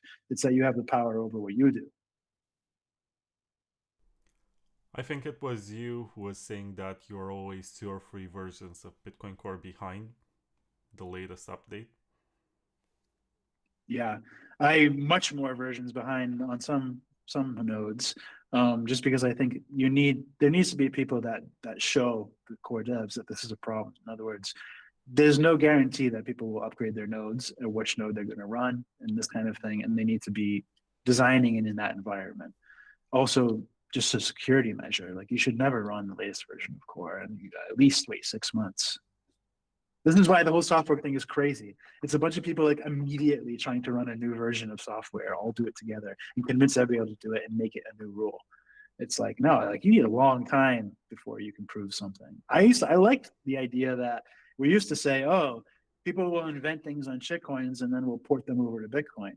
That's a great strategy. That's a safe strategy. That's like, when you have a product and you put it in staging, you take the website, your new website product, and you put it in staging environment, you test it, you use it for a while, and then when you know that you feel confident, you move it to production environment for the real users.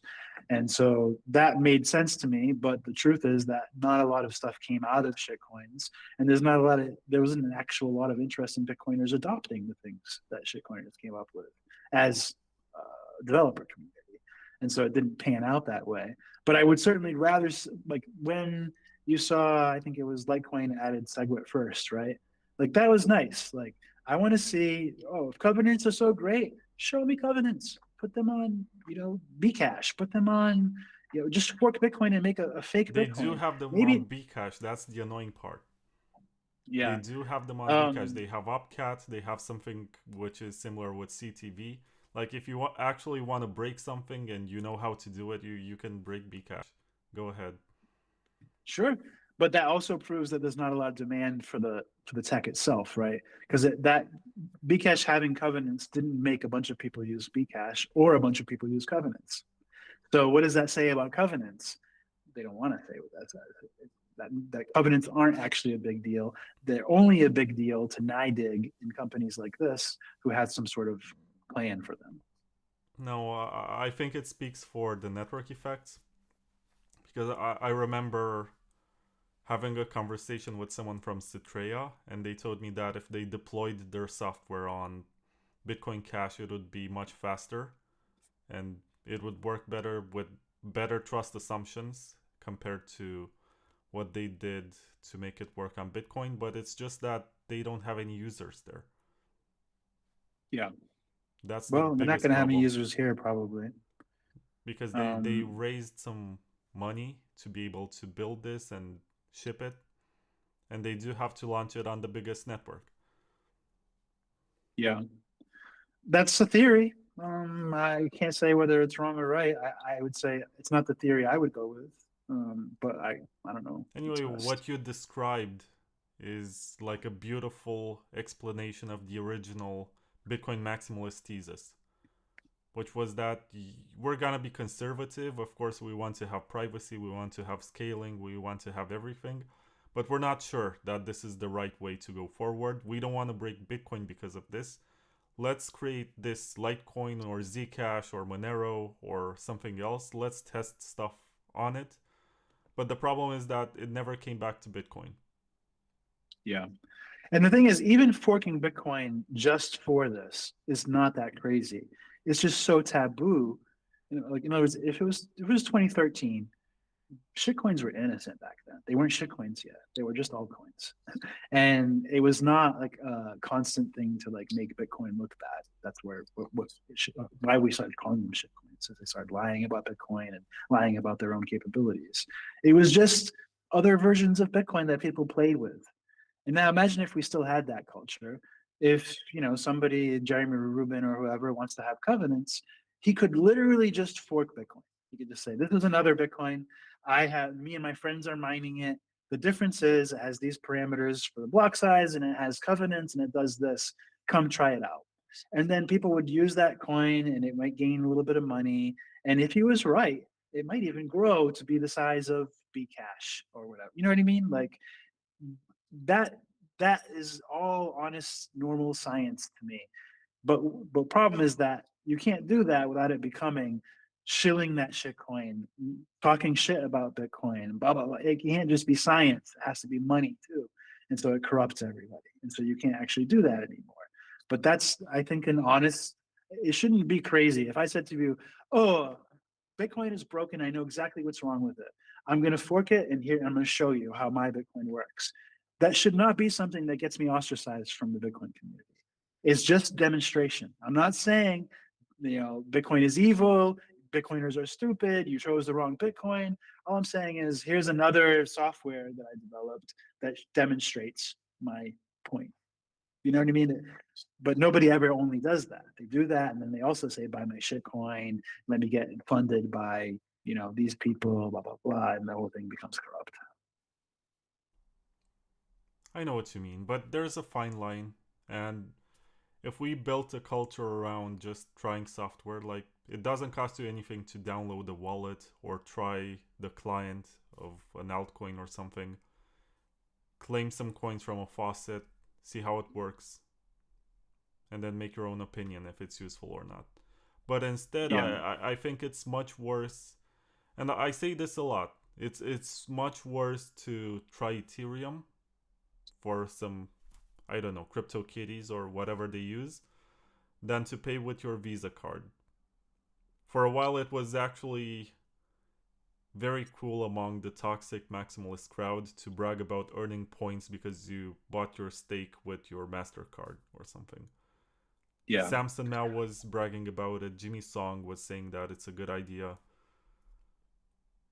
And all of this started out for the purpose of payments. I don't want to turn into Roger or something, but if you go to the Bitcoin white paper and you read the abstract, it talks about e commerce, it talks about internet payments that are irreversible, and it talks about eliminating trust from this situation. Like, this was the yeah. original goal, to make payments on the internet easier without trusted third parties. I think that the goal of self-sovereign payments at scale, like I said earlier in the call, is just a totally separate goal from digital store of value as a concept, and that's where a lot of the problems come in. It's a clear tension. You know what I mean? Like you mentioned with Bcash, like prioritizing payments over prioritizing store of value is going to result in conflicting decisions. And so I think the problem is we need to stop trying to make Bitcoin a scaled form of payment. I don't think it's meant for that at all. Okay, but if there are no payments and we just use it for speculation, then it's just a decentralized Ponzi. It's not something that's really useful. It's useful if you think that Yes and no. storing money is useful, but No, no, no. You have to. You can use it. Money is a use case. Nothing is money. Money is how you use an object. And so, like, I can say bananas are money. Like, if we use them as money, they're money, right? Like, if I say I want your cow, and I give you 5 bananas, and you give me the cow, and then you say, hey, I want your lawnmower, and you give me 5 bananas back, and I give you the lawnmower. That's bananas as money. That's it. That's the only requirement. Is just using it as a proxy for value. Now, when you start mixing everything in there and you say, I also want to be able to do that at scale with anybody, what you will learn is that nothing scales without trust. Absolutely nothing. And so the problem that you end up trying to solve when you try to be able to make, that's why I keep adding this at scale qualifier to it, or requirement to it, is if you're happy with Bitcoin in a community, it works fine. It already does what it needs to do. You know what I mean? If you only have, say, 1 million people in a chain, they're always going to be able to send a transaction affordably on chain, and they're going to be able to use Bitcoin the way that we want them to be able to use it. But that Bitcoin won't be worth $2 trillion. You know what I mean? It'll be worth, $1 million or whatever the people inside of it attribute as value in that smaller blockchain. And so this is the tension: is people want both Bitcoin to grow their value over time. They want scarcity, they want digital gold, they want to be able to know that they want the Ponzi scheme. They want it. That's a use case of Bitcoin to most Bitcoiners, whether they admit it or not. They want the Ponzi scheme. But they also want some sort of narrative that lets them say, I want the Ponzi scheme, but I also want the freedom. And so the freedom is what powers the Ponzi scheme. And so they want everybody to just come here for the freedom and the Ponzi scheme. But you can't accomplish all these things like in one elegant swoop. It's just not how it works. And so I would say, if you want, what you want to do is you want to optimize the quantity of people that could be holding Bitcoin. And there are various ways to do that. And then you want to separately optimize how you can coordinate people to make payments, both with Bitcoin or anything that you would accept, at least as an individual. Like you today, I'm sure you're not going to say, I will only accept Bitcoin. I will only accept Ethereum. I will only accept fiat. Anybody who is like blockchain enlightened, they're going to accept more than one type of money, whether it just be Bitcoin and fiat or many altcoins. And so if you actually want to approach solving this, actually want to approach this as a community, we have to become much more nuanced about these differences. That, like, if they really want everybody, being able to use Bitcoin as a payment, they're going to have to attach broader scale payment rails to that. And it's not going to be Lightning. It's more likely to be Visa or something like this. And so the conversation ends up changing to, oh, but I don't want it to be Visa. That's why we invented Bitcoin. We don't want banks to be in control, right? Oh, so the problem you want to fix is banks. It's not Bitcoin. It's not store of value. It's not payments at scale. Is you don't like banks now, which is another different problem, which is also a trust problem that you solve. If you, like, for example, today when you choose a bank, it's chosen by this like legacy reputation, this implied reputation. The bank seems to exist. It seems to have a lot of money. It seems to be large. It seems to be trusted, so I will trust it. Well, how do you decentralize that? Well, you have to make more of it. There has to be more banks. And what is the most quantity of banks you could possibly have? Everybody being a bank. So, if you want to say Bitcoin is a bank in your pocket, that was such an ignorant, incorrect statement. It's not a bank at all. It's a digital commodity in your pocket. Having a bank in your pocket would be having a credit system in your pocket, would be where you're a credit issuer to all the people that want credit from you, and all the people you want credit from are credit issuers back to you. And that's the only way you can fix banking and decentralizing banking, is by doing it yourself. The same way you fix big tech and walled gardens, hosting it yourself. It's like the ultimate solution to all these problems of scale is trust and self-responsibility. And if most people don't want to be responsible for running their own shit, hosting their own money, hosting their own bank, hosting their own website. Most people don't want that. So we end up back to the other side. yeah. I guess it's very unfortunate because I had a different set of expectations when I landed here, and it just Well, seems they'll to want it when revert it's a to real trust. problem. The problem is it's not a real problem. The incentives aren't actually there. If we were actually having our bank accounts seized, there would be much more love for Bitcoin. You know what I mean? If we were actually getting censored from more people were having their payments censored, there would be more value in Bitcoin, more value in altcoins. Like, it's just a question of the product market fit has a size, right? Everything has a size. There's only so many bananas people will want to eat in one day, right? And that's just how it is. And no matter what you want, there's just no more people that want more bananas. And that's the same thing with digital freedom, the same thing with censorship resistant payments, et cetera. Like, there's a certain quantity the market actually needs, and it's not bigger than that. And even though you want it to be bigger, it isn't right now. I remember reading, there's an article by Nick Szabo. It's called Blockchains and Social Scalability. No, I think it's called Bitcoin Blockchains and Social Scalability. And the expectation for this technology as a whole was that it's gonna enable us to remove some of the trust that enabled societies to scale. Because the trust element, which was placed in money and rare metals, and the fact that they came from the right source and they had the right purity to enable a certain type of exchange, is what led us here. But the expectation with blockchains was that part of this trust is gonna be replaced by just running a piece of software on your phone or computer or whatever. And it Yeah. seems like even in Bitcoin, which is the most Puritan when it comes to self validation, there's a trend with.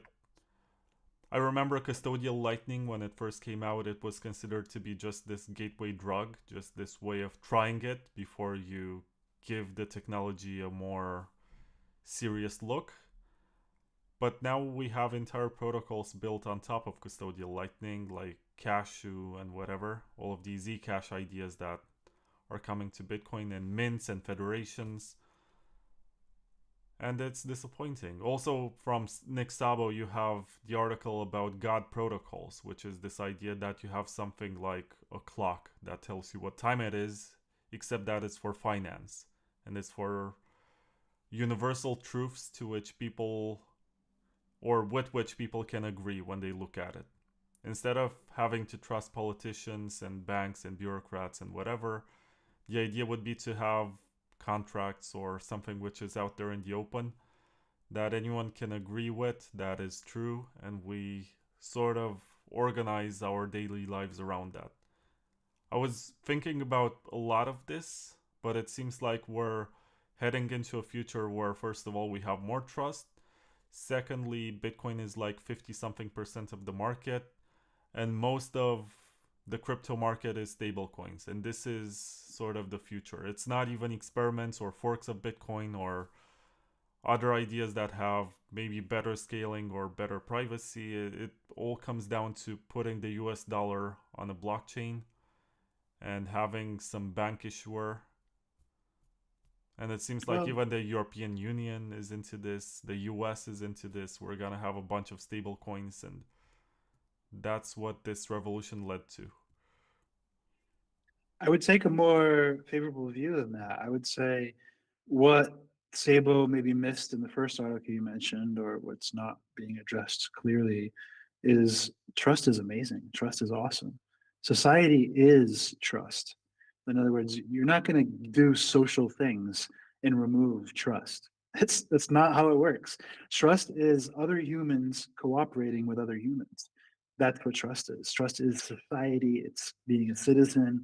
It's being part of a community. It's people instead of person. Privacy, for example, is the opposite. It's antisocial. When you want to be alone, when you want nobody to see you, nobody to know what you do, this is not to say privacy is a bad concept. It's just to say that there's a contrast here. When you, for example, when you design it for privacy, you have to keep in mind that you're designing against society, against social behavior. It's antisocial. And so there's a lot, if you appreciate this, what you come to realize is, well, and when Sabo was saying those things, what he's not maybe acknowledging, I don't remember the article, I think I had read it a long time ago, is that the only way you were ever going to get scale is through trust, and that Bitcoin doesn't scale. So its ability to provide this idea that we would be able to remove trust is limited to its size.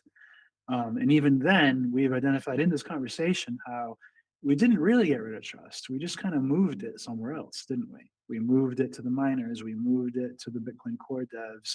We moved it to our ability to audit code, these kinds of things. And so there's trust all over Bitcoin. It's everywhere in Bitcoin. And there's people everywhere in Bitcoin. It's not just a protocol, it's people using it. And so what I would say is there's hope that if what we're acknowledging is that what actually happened after Bitcoin is we started using trust more, and that what seems to be having more momentum, or at least comparable momentum to Bitcoin, is stablecoins, which are trusted. So you have a trusted entity providing trusted money from trusted government, on trusted block, even more trusted blockchains than Bitcoin because they're centralized. It's just trust everywhere. What's going on? You know what I mean? Like, why is it working? Why does trust keep working?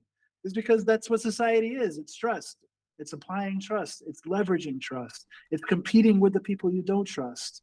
Like it's all trust. It's all made out of trust. And Okay, a but the failure. follow-up question is, why are we even here? What are we even doing if it's all trust and we're building these systems which are supposed to minimize trust?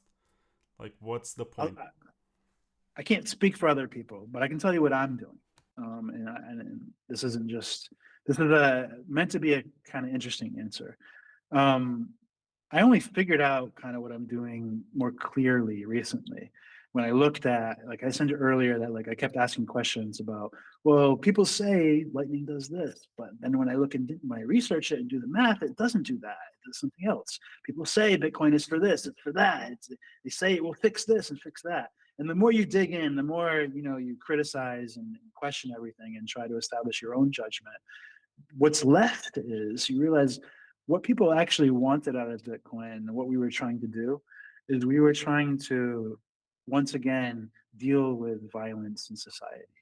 And so ultimately what the big limitation in society and trust is that at some moment anybody can become violent. They can hit you, they can steal from you, they can imprison you, they can do something physical to you, which transcends any logic, right? In other words, it doesn't matter what I told you, it doesn't matter if I lied to you, it doesn't matter if I told you the truth, it doesn't matter how much money you paid me. At some point I can just become distrustful, right?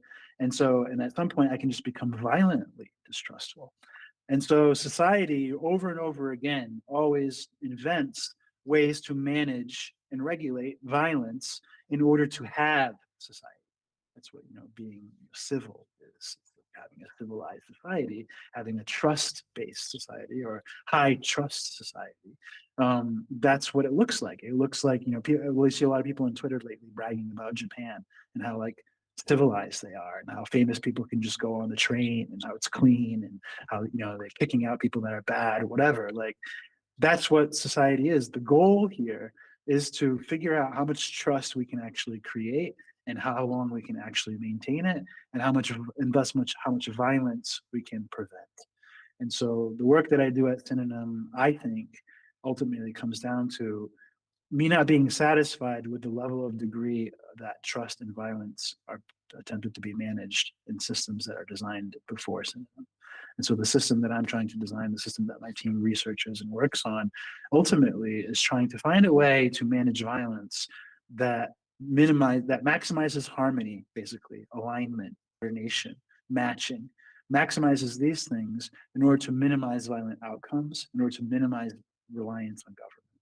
Because no matter what you do, is you ultimately need some way to regulate violence, and violence works like this. It's like I'm one man, and then there are two men, and those two men can beat me up. And then those two men so I get three men, and then they get four men. And we just keep escalating until we have a government and an organized society and an organized government that deploys violence and regulates violence. But because violence is so powerful, it can kill you. This ends up always turning into a concentration of power that becomes corruptible. And so society kind of has this like cycle where it grows. Like it's like we say, great men create good times create weak men, blah blah blah.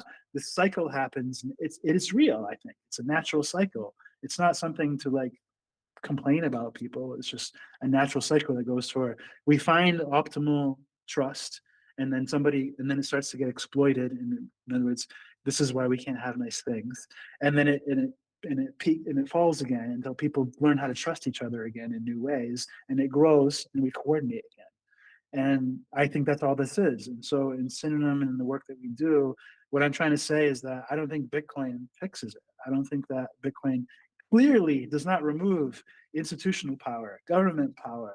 They're participating, they're in on it too now. You know what I mean? Like there's all those kind of promises. Bitcoin didn't actually provide a solution to deal with violence, to deal with trust. It provided a way to hide from it, right? And so it's not a useless tool. It's not like it's a failure. It's just that we have to scope it properly and say, oh, when we use this thing together, it makes it harder for people that are not trustworthy to bother us. But unfortunately, it doesn't scale. It doesn't have any way of dealing with wrench attacks or violence. It doesn't have any way of dealing with, accomplishing scaled payments and coordinating trust, essentially. And those are the areas we need to focus on to get what we want. We have to give people ways to express trust intentionally, to decide to coordinate intentionally, and create what I might call like a harmony in the moment, where you have dynamic alignment always happening, where the people that want to be working on this and working on that together and believe this together know how to find each other, and they know how to coordinate and work on things together. But there's like this happening across many dimensions of concepts, where you have people that are coordinating over golf, people that are coordinating over racism, whatever it may be, but they're figuring out who their people are and how to be together and how to work together, instead of everybody competing in the Wild West Open on X, which is just like this abstraction. It's like, oh, you tweet something, you tweet an idea, people make fun of you for it, people glorify you for it, and then we move on to the next one. It's like this constant trend making process, which is not, it's just not going to fix anything either, right? It's just a way of, it's like a viral delivery system, you know? Sorry, I'm probably ranted long enough for the moment. No, that's good. I think you're finally talking about what you're building with Synonym, because we had the opportunity to talk about your wallet earlier, and you did not want to get into many details. Let me put up the QR code. I think it only works like 10 times, and it's been 2 hours, 20 minutes. I think people who listened up to this point deserve to scan the QR code and try again. There was actually someone in the chat who was saying that it doesn't work from the Bitkit wallet, and someone replied to him that he has to scan with the regular camera app. I hope it works for everyone. But yeah, tell me more about the Bitkit wallet. Tell me more about the social media platform that you have been working on, and to which I've been one of the first users. And what else are you building with Synonym? I guess I'll start zoomed out because it's a good segue from what I was just talking about. Um, what I call that stuff I was just explaining and how we work on it is the atomic economy. I probably brought this up in the past.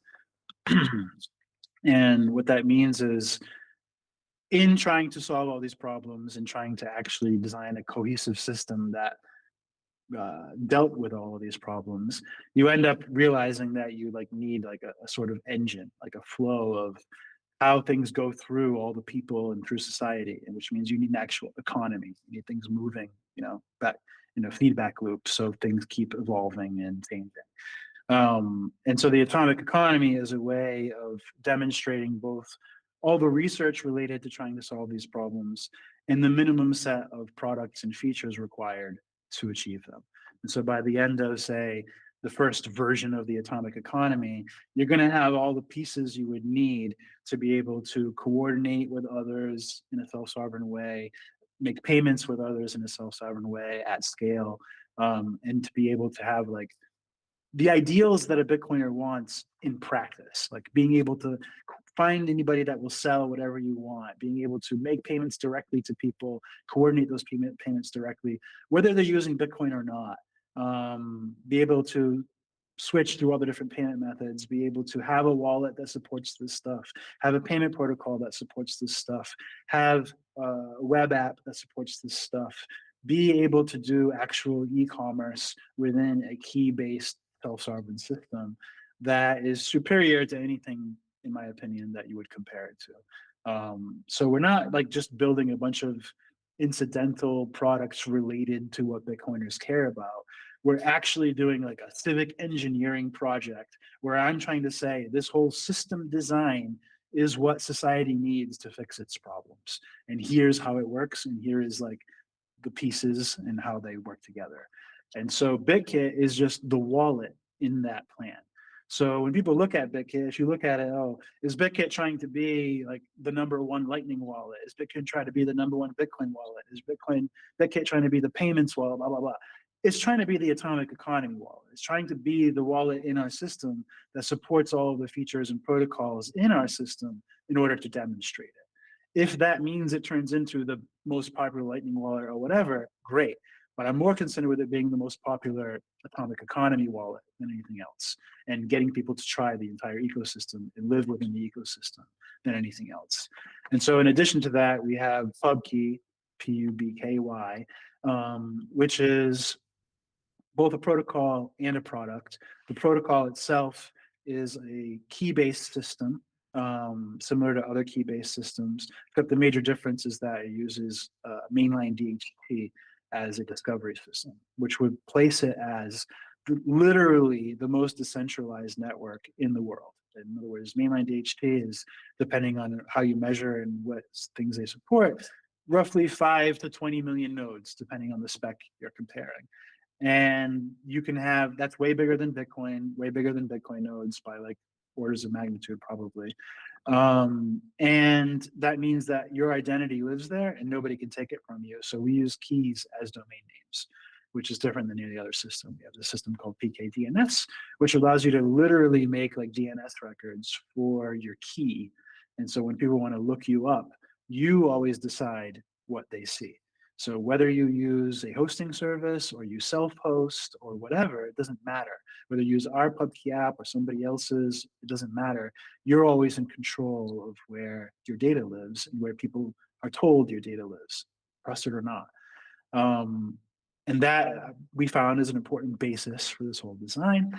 And then we have the Pubky app, which is at pubky.app, where you can try the first stages and features that we do have working of this idea, which includes things like social semantic graph, which is like this tagging feature you currently see in the app, which is a decentralized way of creating a social graph.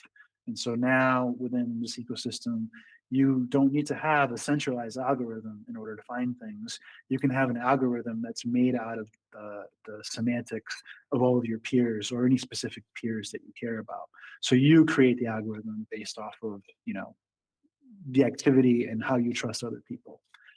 And then the next phase that we're beginning now, and what we want to ship this year, is related to adding the payment features into the Pubky ecosystem. So you can have this social semantic graph acting in ways to help connect people to sell and buy things. So Paykit is going to be a payment protocol interface, a universal payment protocol interface, a superficial payment protocol, where it's the payment protocol for coordinating payments, but the settlements are a separate thing underneath it.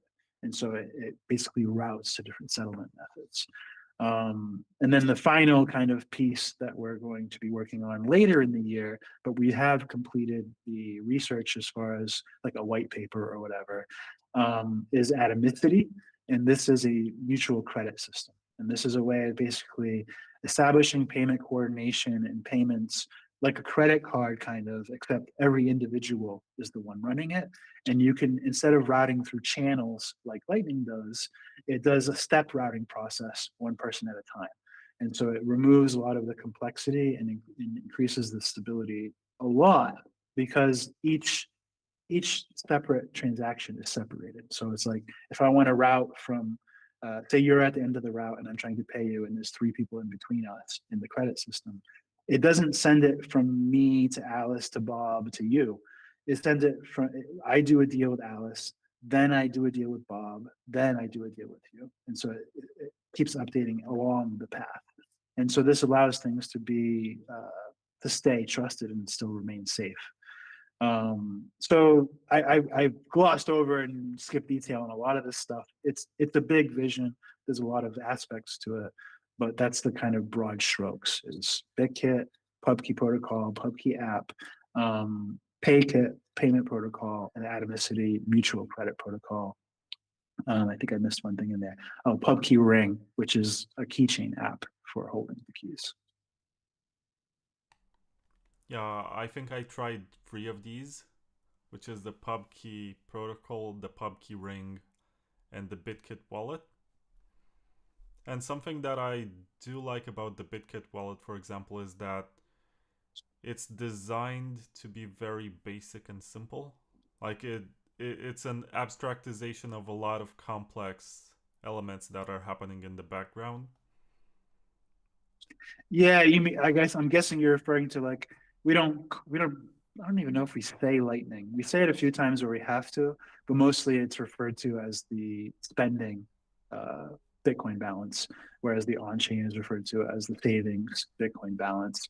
Plus, you There's call some it debate Bitcoin, not about that, Satoshi. but yeah, we don't use Satoshis anywhere. You have your own I don't BIP think around this concept, right? Yes, for those who don't know, last year I released BIP 177 and it was accepted into the BIPs. And this is a aesthetic BIP on just how to display Bitcoin correctly.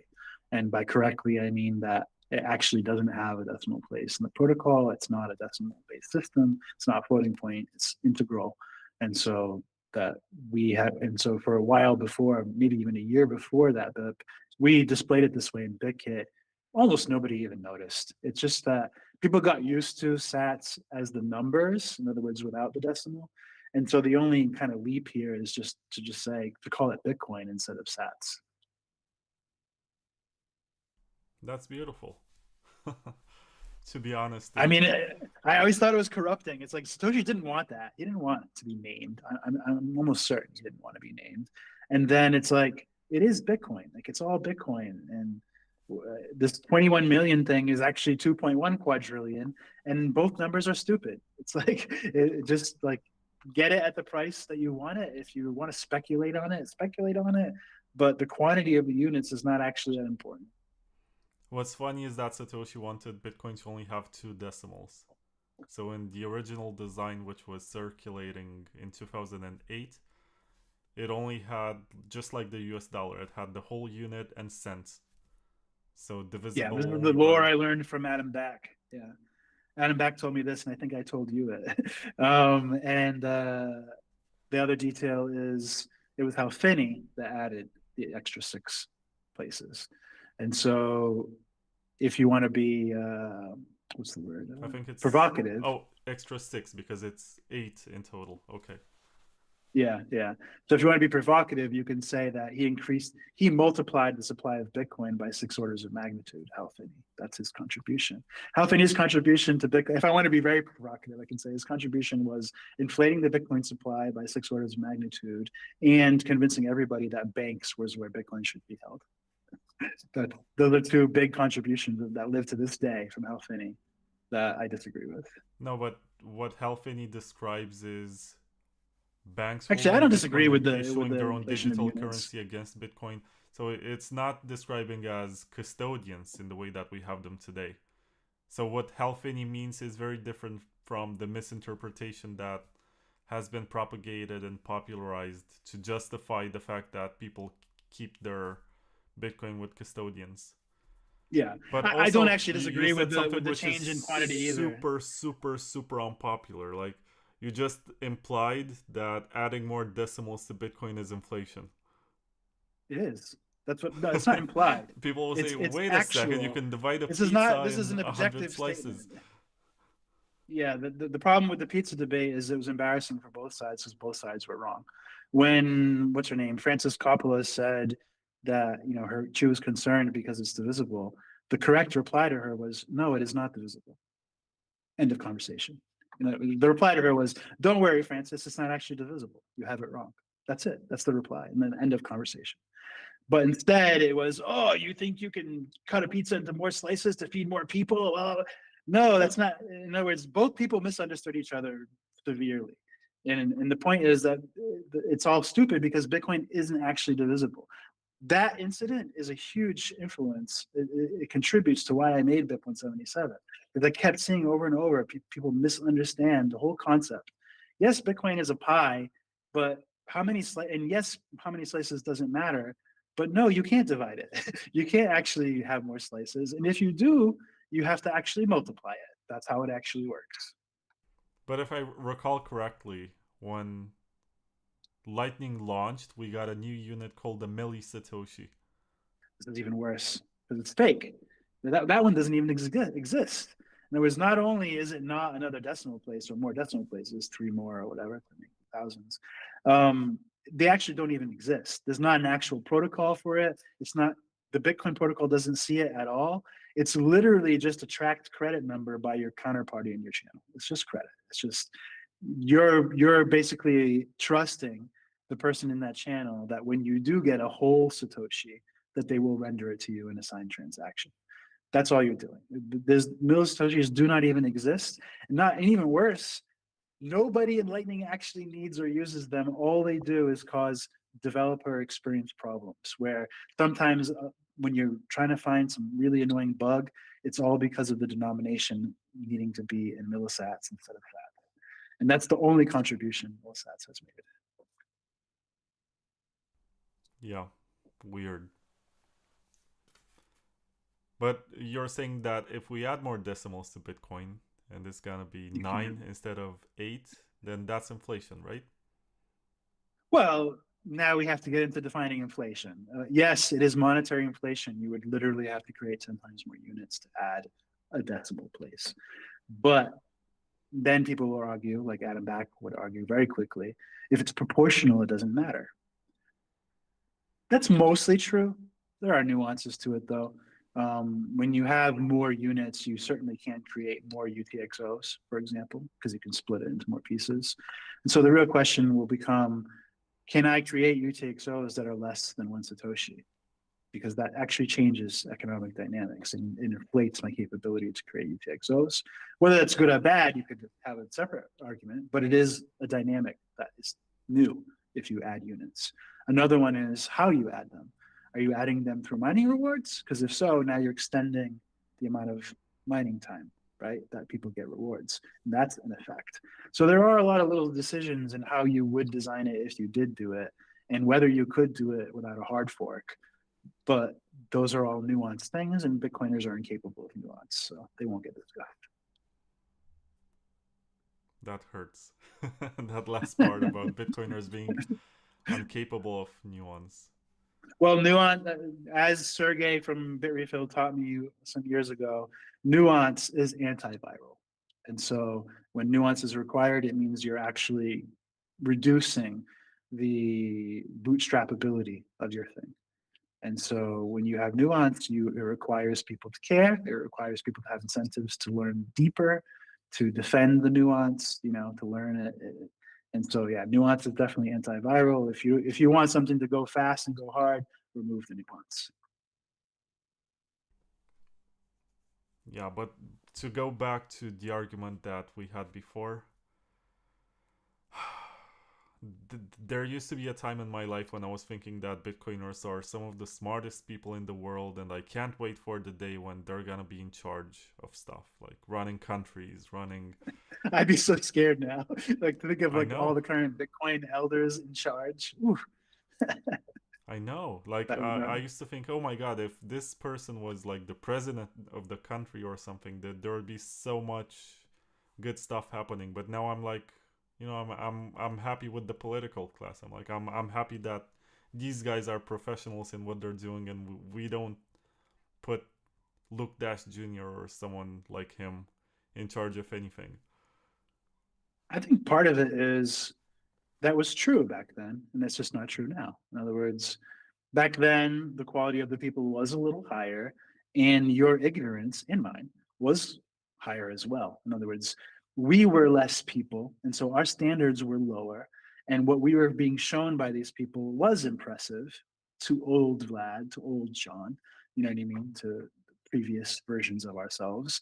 And so that's where this Bitcoin depression and this dissonance comes from, is that for the first like 4 years, I was like, oh my God, Bitcoin, like put it in my brain, inject it in my veins. You know what I mean? Like teach me everything. I want game theory. I want cryptography. I'm going to learn it all. Give it to me. Get podcasters, speak more. You know, and you see this echo today with people saying, listen to 100 hours, 1,000 hours, etc. But back then, the overall hive mind was less educated too. And so like we were new, like we were the earliest ones, and we didn't know shit about shit. And so we were learning, and we were learning people that to us were better than us and smarter and more experienced than us. But after some amount of years, that ends up evening out, at least to some degree, right? You end up being more educated than the old version of yourself. You end up having more opinions that are your own and conflicting with, you know, old opinions, and you just become your own thing. So it's that both are right. You were right back then to glorify these people and be thankful for them and look up to them. But you're also right today to not think that way, because maybe you grew past it, maybe you grew away from it, whatever. Yes, but something that I respect a lot about you, John, is that you keep learning and evolving, and you always have something new to say. Like, I can think of at least 10 guys off the top of my head who are gonna be saying the same stuff that they were saying 10 years ago. And Yeah. they don't seek to learn anything, they just seek like mindedness. They want to find someone who agrees with them, and they form clubs and they eat steaks, and they don't even read books or study anything new anymore. They just feel like they were so smart and so right that they don't have to do anything else in this life.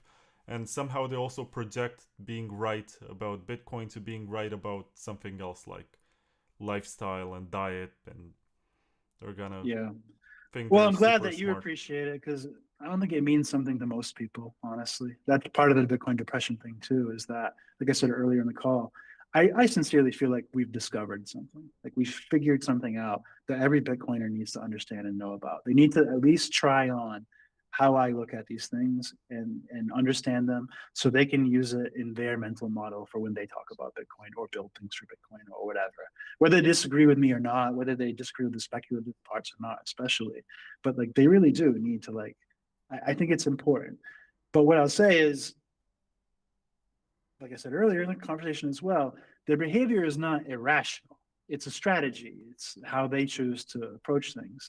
And what I can tell you is that my strategy has resulted in, well, yes, I do have a company that has funding to create the things I want. That part's extremely positive and awesome. But I don't have the support of my peers. I don't have the support of Bitcoiners. I don't have the interest of the intellectual, you know, Okay, but breed of let me Bitcoiners. interrupt you here, and I'm sorry for Well, doing it, but I I just have just one want more to say sentence and I'll that be done. nobody does have that support, okay?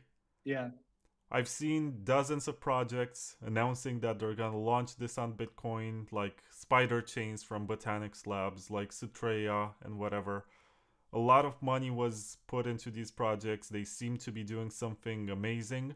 And then when they finally came into the mainnet, Bitcoiners don't care, because these guys, yeah. they're super spoiled. They get everything for free.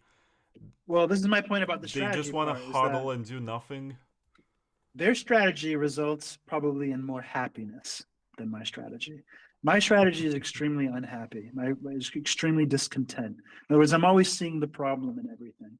I'm always saying, oh, that's wrong. That's not really true. That's not quite what he's saying. That's not quite good enough.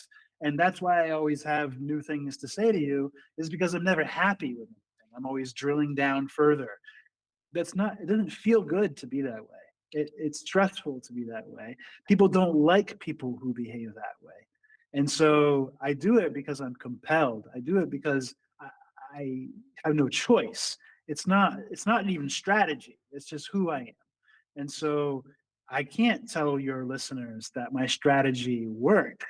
I can just tell them that my strategy, in my view, is at least respectable and pure and science or whatever from how I look at it. But does it work? Is it worth doing? I don't know. That's for you to decide, because those guys who are trusting each other and agreeing and not saying new things, they have more friends. They might even have more money. They have more people to try to bootstrap their products. You know what I mean? They have more gravity when they behave that way for now. Now, does that, what are they using that gravity? Is it worth what they think it's worth? Does it compare? Maybe they're also unhappy and they're just not saying so. There's a lot of other nuances to dive into, but in the end, I have to say that being this way is not fun. I know a lot of people think I'm arrogant and think I know everything, whatever. Being looked at that way is not fun either. Feeling that way is not fun. So there's not a lot of like reward to this. It's more that it's my own personal standard and I can't help it. I can relate to that. And I also have a lot of respect for people like you because if we just accepted the norms, we would never discover anything new or evolve past certain phases. So it takes people to constantly be unhappy to reach a higher degree of happiness, if that makes any sense. And I'm pretty sure that Yeah. you're happy yourself because you get to learn new stuff. Like, that's how you get your dopamine kicks. You don't get it Well, from. yeah, I had to retreat to work, right? In other words, when Bitcoin feedback was not giving me what I felt like I wanted from it, I did adjust. I did adjust, and I just said, okay, I'm just going even harder into work. I'm just going to double down and just work instead of working 8 hours a day and being on Twitter 2 or 3 hours. I'm going to work 10 to 12 hours a day and just not use Twitter, and that's the result. Is it good? Is it bad? Is it temporary? Probably. Whatever. But at least you're building something. You're doing something with your life. You're employing Yeah. people to work on a vision that you have, which is more than these guys will ever accomplish. Like, no offense to anyone. It's just that if your strategy is to just sit on your Bitcoin stash and do nothing, I mean, of course, you're gonna enjoy a lot of the nice stuff in this life, but nobody will remember you. Nobody will Yeah. actually assign value to anything that you're doing. You're just the rich guy who's paying for stuff. My That's it. hope at this point is that the theory or the design of the system that we're creating is it's so out of left field compared to these cultures, to these people, that my hope is that our time will come. In other words, sometime in the next year or two, there will be a culmination of events where people notice that, oh, this system actually is interesting and worth looking at because now I have problems the system solves, whereas maybe I didn't have those problems before. Or now that system is mature enough to where it can do and solve the problems I am interested, whereas it couldn't solve those problems before. My hope is just people realize that like the algorithm is shit. Uh, Elon is not actually that much better than Jack at managing a for you feed. It's just different trade-offs, but ultimately outsourcing all of your trust to very institutionalized sources is going to come at a price. And so now it's like you go on X, and if you follow AI stuff, it's all a bunch of like secretly paid promo to try to hype one AI thing over another AI thing. And it's just trend, trend, trend, trend, trend. It's like everything in X is just trend now. And anyway, Yeah, there's something else that I want to say about AI. I did notice that there's like an industry-wide pivot towards creating stuff because they realized somewhere along the lines that they're gonna have AI agents to solve problems and automate some jobs. And these AI agents might need money or might need access to some sort of financial service, and they cannot have their own bank accounts. So they're gonna be using Bitcoin or stablecoins or whatever. So I see a lot maybe. of people moving into this concept of creating an economy for the agents and saying that Well, these what the systems will be highly appreciated by AIs. I've also heard a wild theory by someone who said it's very unlikely that some AI agents will decide that we built the best technology for themselves, and it's likely that the AI will just create their own blockchain or whatever and just settle their own transactions in the Yeah. way that they want. So there's a few things going on there. I think one of them is that Bitcoiners see AI taking the air out of the room, right? The same way shitcoiners see the latest shitcoin taking air out of the room, right? Like Ethereum comes along and then Solana comes along and Ethereum is worrying about all the attention Solana is getting. And so Ethereum starts doing the same things that Solana does, and they all start having feature parity across chains, et cetera. Um, with AI, I think Bitcoiners are guilty of the same thing. In other words, we want the Ponzi and we don't want to see the value go away. We don't want stablecoins to take the value from Bitcoin because of AI. We don't want shitcoins to take the value because of Bitcoin through AI. We don't want AI to take the value from Bitcoin through VC investment, et cetera. Like we want relevance, and that's part of the keeping the price up thing. And so you're going to see narratives once again. You're going to see memes used. You're going to see narratives twisted, and you're going to see nuance left aside. Once again, with this topic as well, I'm not. I don't have a hard feeling yet about this, but my instinct is saying the AI is using Bitcoin is kind of just not a thing, and that it won't be. It won't be a thing. AI is using money. The problem you mentioned, AI is not having an account, is sort of real. The reason is that I say sort of is the AIs are not entities. The AIs are computers owned by people. Like my AI, that's spending Bitcoin is spending my Bitcoin. It's not spending its Bitcoin. It's spending my Bitcoin. And I do have a bank account, which means the AI can also have a bank account, right? And so the problem is a little more nuanced than as you've presented it and as the Bitcoiners present it. The AI is ultimately limited by what the user can provide to it, not what technology can provide to it when it comes to resources. The user provides its electricity, the user provides its hardware, the user provides its money, the user provides its account. You know what I mean? Like everything comes from and is ultimately responsible to and the privilege of the user that's facilitating that AI, right? And so does the AI have money problems if it has everything the user has? No, it has the same problems the user has, right? And so if the user has Bitcoin problems, the AI has Bitcoin problems. If the user has fiat problems, the AI has fiat problems, right? There's no like AI citizen that we need to be able to make independent, and so we need to be able to make sure he can have a bank account even though he's not a real person. This is a narrative. This is not the actual topographical or logistic situation, right? Because the AIs are all just humans behind them. They're computers behind them. And people own the computers. They're physical. They can also suffer violence, etc.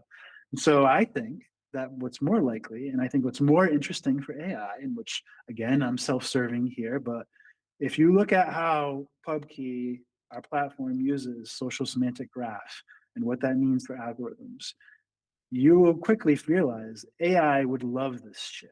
AI would much prefer to be operating in this paradigm where it can get the metadata about every single entity and you know what I mean? Where it can accumulate metadata, it can decide how to make decisions. That is going to be much more relevant to AI because it works similarly to how LLM works with weights and things like this. There's a lot of parallel, complementary behavior there. So then I would say more likely the AIs, you're right, when you said they're probably going to invent their own way to interact with each other. I think more likely they're going to use reputation. They're going to say, whenever I deal with this other thing or this other AI, if it behaves how I expect it to, I'm going to keep track of that.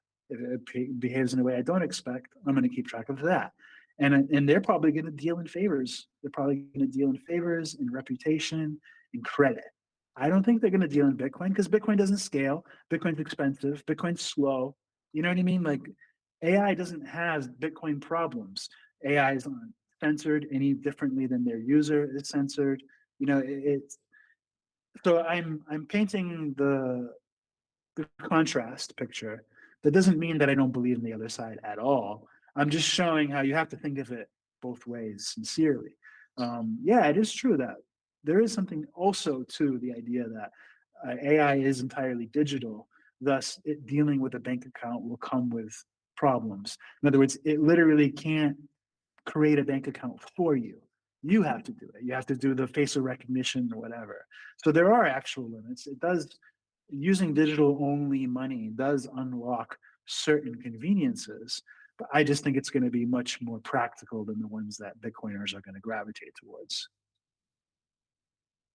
At the same time, to me, it feels like capitulation, where this technology was always promoted as something that is making humans more sovereign, more resistant to censorship from governments, more in charge of their own money. And now we're saying, well, the humans don't want it, let's build for AI. Yeah, could be. I guess that complements what I said. Like it's capitulation, similarly to what I said in that, like it's like shitcoiners. They see a new trend and they have to hop on the trend. It's FOMO. You know what I mean? It's trying to protect the gravity of Bitcoin, trying to protect the relevance of Bitcoin. They don't quite know if the product fit or the solution is real or not, so much as they're ready to go ahead and hype it to give it a fair chance if it is true. Yeah, But it's yeah, weird to me. I need to get going soon, so I don't know if you have a final topic or question. I also need to go to the bathroom. So I'm also super hungry, but let me think of something that we can use for closing. I've been meaning to ask you about your fashion brand, which is Tar and Feathers. You sent me some t-shirts, which I think are very cool. I've even worn a couple of them during the podcast in the previous season. Now that I moved places, I need to open boxes and see where I have these t-shirts, which is also the reason why I did not order more, because I didn't spend too much time in the same place. But I want you to tell me more about your vision and why you decided to get into fashion. um, I am a designer on every level. In other words, I've always made things, whether it be a product, a picture, a drawing, a logo, a brand, or a design, a fashion design. And so my interest was just that I noticed that AI was getting to a place where it could really make trying to design things a lot faster when it came to patterns, or when it came to even to illustrations as well. And these are things that, like, there are certain kinds of t-shirts and styles that people wouldn't normally do because they're too much expense or too much work or too hard. And so not this winter, but the winter before, I spent a while on my vacation and on the weekends, like making thousands and thousands of different patterns and designs just to try to see what the latest state of the drop shipping print world was. And it's pretty nice. You can get custom made sweatshirts and socks and t-shirts and button shirts, even like the kind I like to wear, like this. This is not tar and feathers, by the way, but you can make stuff like this, and it's actually pretty good quality, even arguably better quality than a lot of things you might get like on Etsy or whatever. If you choose the right vendors. And so I just noticed that I have a eclectic kind of style. I really like crazy, loud patterns and wild colors, and I have my own kind of aesthetic of designs that I like. And I just made the whole thing for me. I was like, I want a shirt that looks like this. I want, jogging pants that look like that. And I'm just going to experiment and just make all the things I want. And then as I made them, I started thinking, some of these are actually pretty cool, even outside of, like, if I try to step outside myself, some of these are pretty cool and other people would like them. And I remember saying to you, like, after I was wearing them, like, I don't know, they just make me feel better. Like when I wear like this crazy, like a t-shirt, like I have t-shirts that are crazier than this, and it's just a t-shirt. It's just a crazy pattern, and when I wear it, I just feel good. Like I just like having that on. I like how it looks. I like looking at it, and that's the whole thing with Tar and Feather. Is the website's tf.style if anybody's interested, but it's just like empowering clothing, I guess. It's like being not scared of whatever other people think about what fashion choices you make and just wearing some stuff that's kind of crazy. I also have like that anti-surveillance stuff in there I was playing with, where there are these hooded sweatshirts in there that the AI was trying to make patterns that would make the hard for AI to tell what was happening. And so there are some like really strange, out of left field kind of patterns you can look at that are just meant to make it harder for certain types of video surveillance and recording. They're not tested or anything. It's not like actual science going on there, but it's just an interesting concept, like interesting conversation starter. But yeah, I like wearing crazy button shirts, and so I have a nice collection at home, and now I can like kind of make my own. So that's the whole thing with Tar and Feathers. I would love to be able to do more. I haven't touched it in probably 9 months or more as far as making new designs. But the store is still up. The store still works. People still order stuff from it. I think if I actually promoted it, it might actually potentially be successful. I just can't. I just don't have time. By the way, I got engaged recently, and so I'm trying to convince my fiance. I think you met Bia at some point, to maybe pick up the work on Tar and Feathers and try to make something out of it. But I don't know if that will happen either. So if your listeners want to check it out, there's some interesting stuff on there. There's some cool Bitcoin T-shirts on there too that are different than what you normally see. But yeah, I would love to have some time to get back into that again. I just don't know when. Yeah, so first of all, congratulations on the engagement. Secondly, you have a very nice cancel culture hat and some t-shirts like the demon ones, which I think are really nice, and they cost like $35 or something. I don't know because it's Probably displayed less in for the T-shirts. the Romanian currency.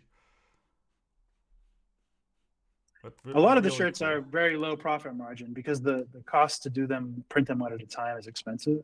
And so it's not a profitable venture. It's just the prices on there are meant to like prevent me losing money by mistake on shipping, basically. So I really like some of these t-shirts, especially the demon ones. They look very heavy metal. That was the goal. Like I really like the Bitcoin one that just red Bitcoin logo and like heavy metal lettering. I think that one looks cool, but it's hard, man, to market anymore. Like it used to be where I could just tweet something and tweet it a few times, and if it was interesting, it would actually carry through the Bitcoin. Like 3 years ago, it used to be like this, but now I don't even know, man. Like it's really hard to get more than 2,000 views on a tweet. Never mind likes and interactions. I know. It's like you have to play a game where you learn what's the latest rule and then you follow along with the latest punctuation or how you're supposed to space your words and whatever. I remember playing with Or like this. And you it have does to work. reply to everybody who replies to you in the first 10 minutes or it won't carry. Like stupid little things like this. I don't have time for that shit. I don't have time to hire somebody to do that shit for Synonym. Like it's just they're doing something wrong in my opinion. Like they're going in this whole inference. They keep doubling down on inferring what you want to see instead of asking people what they want to see. I saw recently they actually did a thing similar to Pubky where they added tags for different categories of tweets, where they were rolling out a feature where people could filter out like politics or sports or whatever. That's interesting, but what's interesting and what I predicted about it is that they would walk it back immediately. And they already did start walking it back, which is because it reduces virality. If people are blocking politics, you can't have like Twitter's bragging the past few days about how it's the busiest days ever. It's probably because of the Iran war and Twitter being a good resource to see random news of it. But if people turn off politics, then there's no more virality for the Iran war, and that's not something X wants. So X is still looking out for itself more than its users, and so you're going to keep seeing little trip ups with how to properly give people what they want. Yeah, I think their business model is just to induce rage bait and make you angry all the time, so you react to stuff. And Well, maybe the now literal business there's model is like a advertising balance. and selling accounts. Yeah. So if they selling accounts, they need it to be addictive. Advertising, they need it to be high frequency. In other words, there must be many views, much virality. And so their incentive has become trends, trend making, trend creating, trend, sharing. It's just a trend system. It's a way to make, like, say if something is viral and get it moving through the system. It's not a match you with the data you're the most interested in system. It seems like it's that, but it's not that.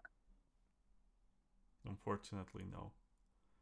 Yeah, it's pretty bad, but I still use it. For example, this stream is still broadcast on Twitter, and I think like 800 I'm not people saying there are watched it. better options. I'm just complaining. It's true. X compared to a lot of things is vastly superior. If you want to compare X to Instagram or Facebook or LinkedIn or almost any social media, probably it's just way, way, way better. Nostr, whatever. And so, yeah, my goals with Pubky app and what we're doing with semantic graph stuff is to give people new abilities that they can't have in these systems to show why they might use another system. Yeah. To everyone watching this, I hope that you not clicked, I hope that you scanned this QR code and got the Bitkit wallet, tested out.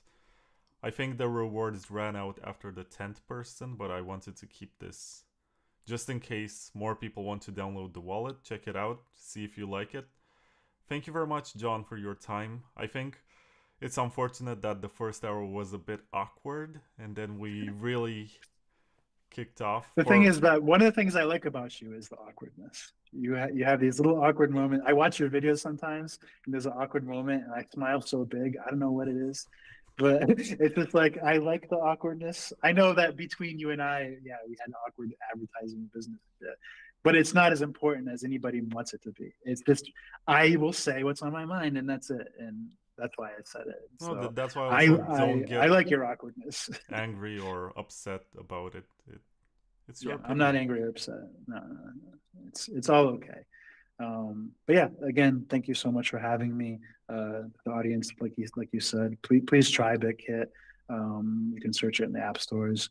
You can try Pubky by going to pubky.app, and you can sign up there and try that app as well. We really appreciate the support and any kind of interaction with our vision because it's a lot of work. It's hard work. We're proud of it, and it's not easy getting people to pay attention to it. So thanks again, Vlad. Thanks, John. Bye, guys. Bye, party people.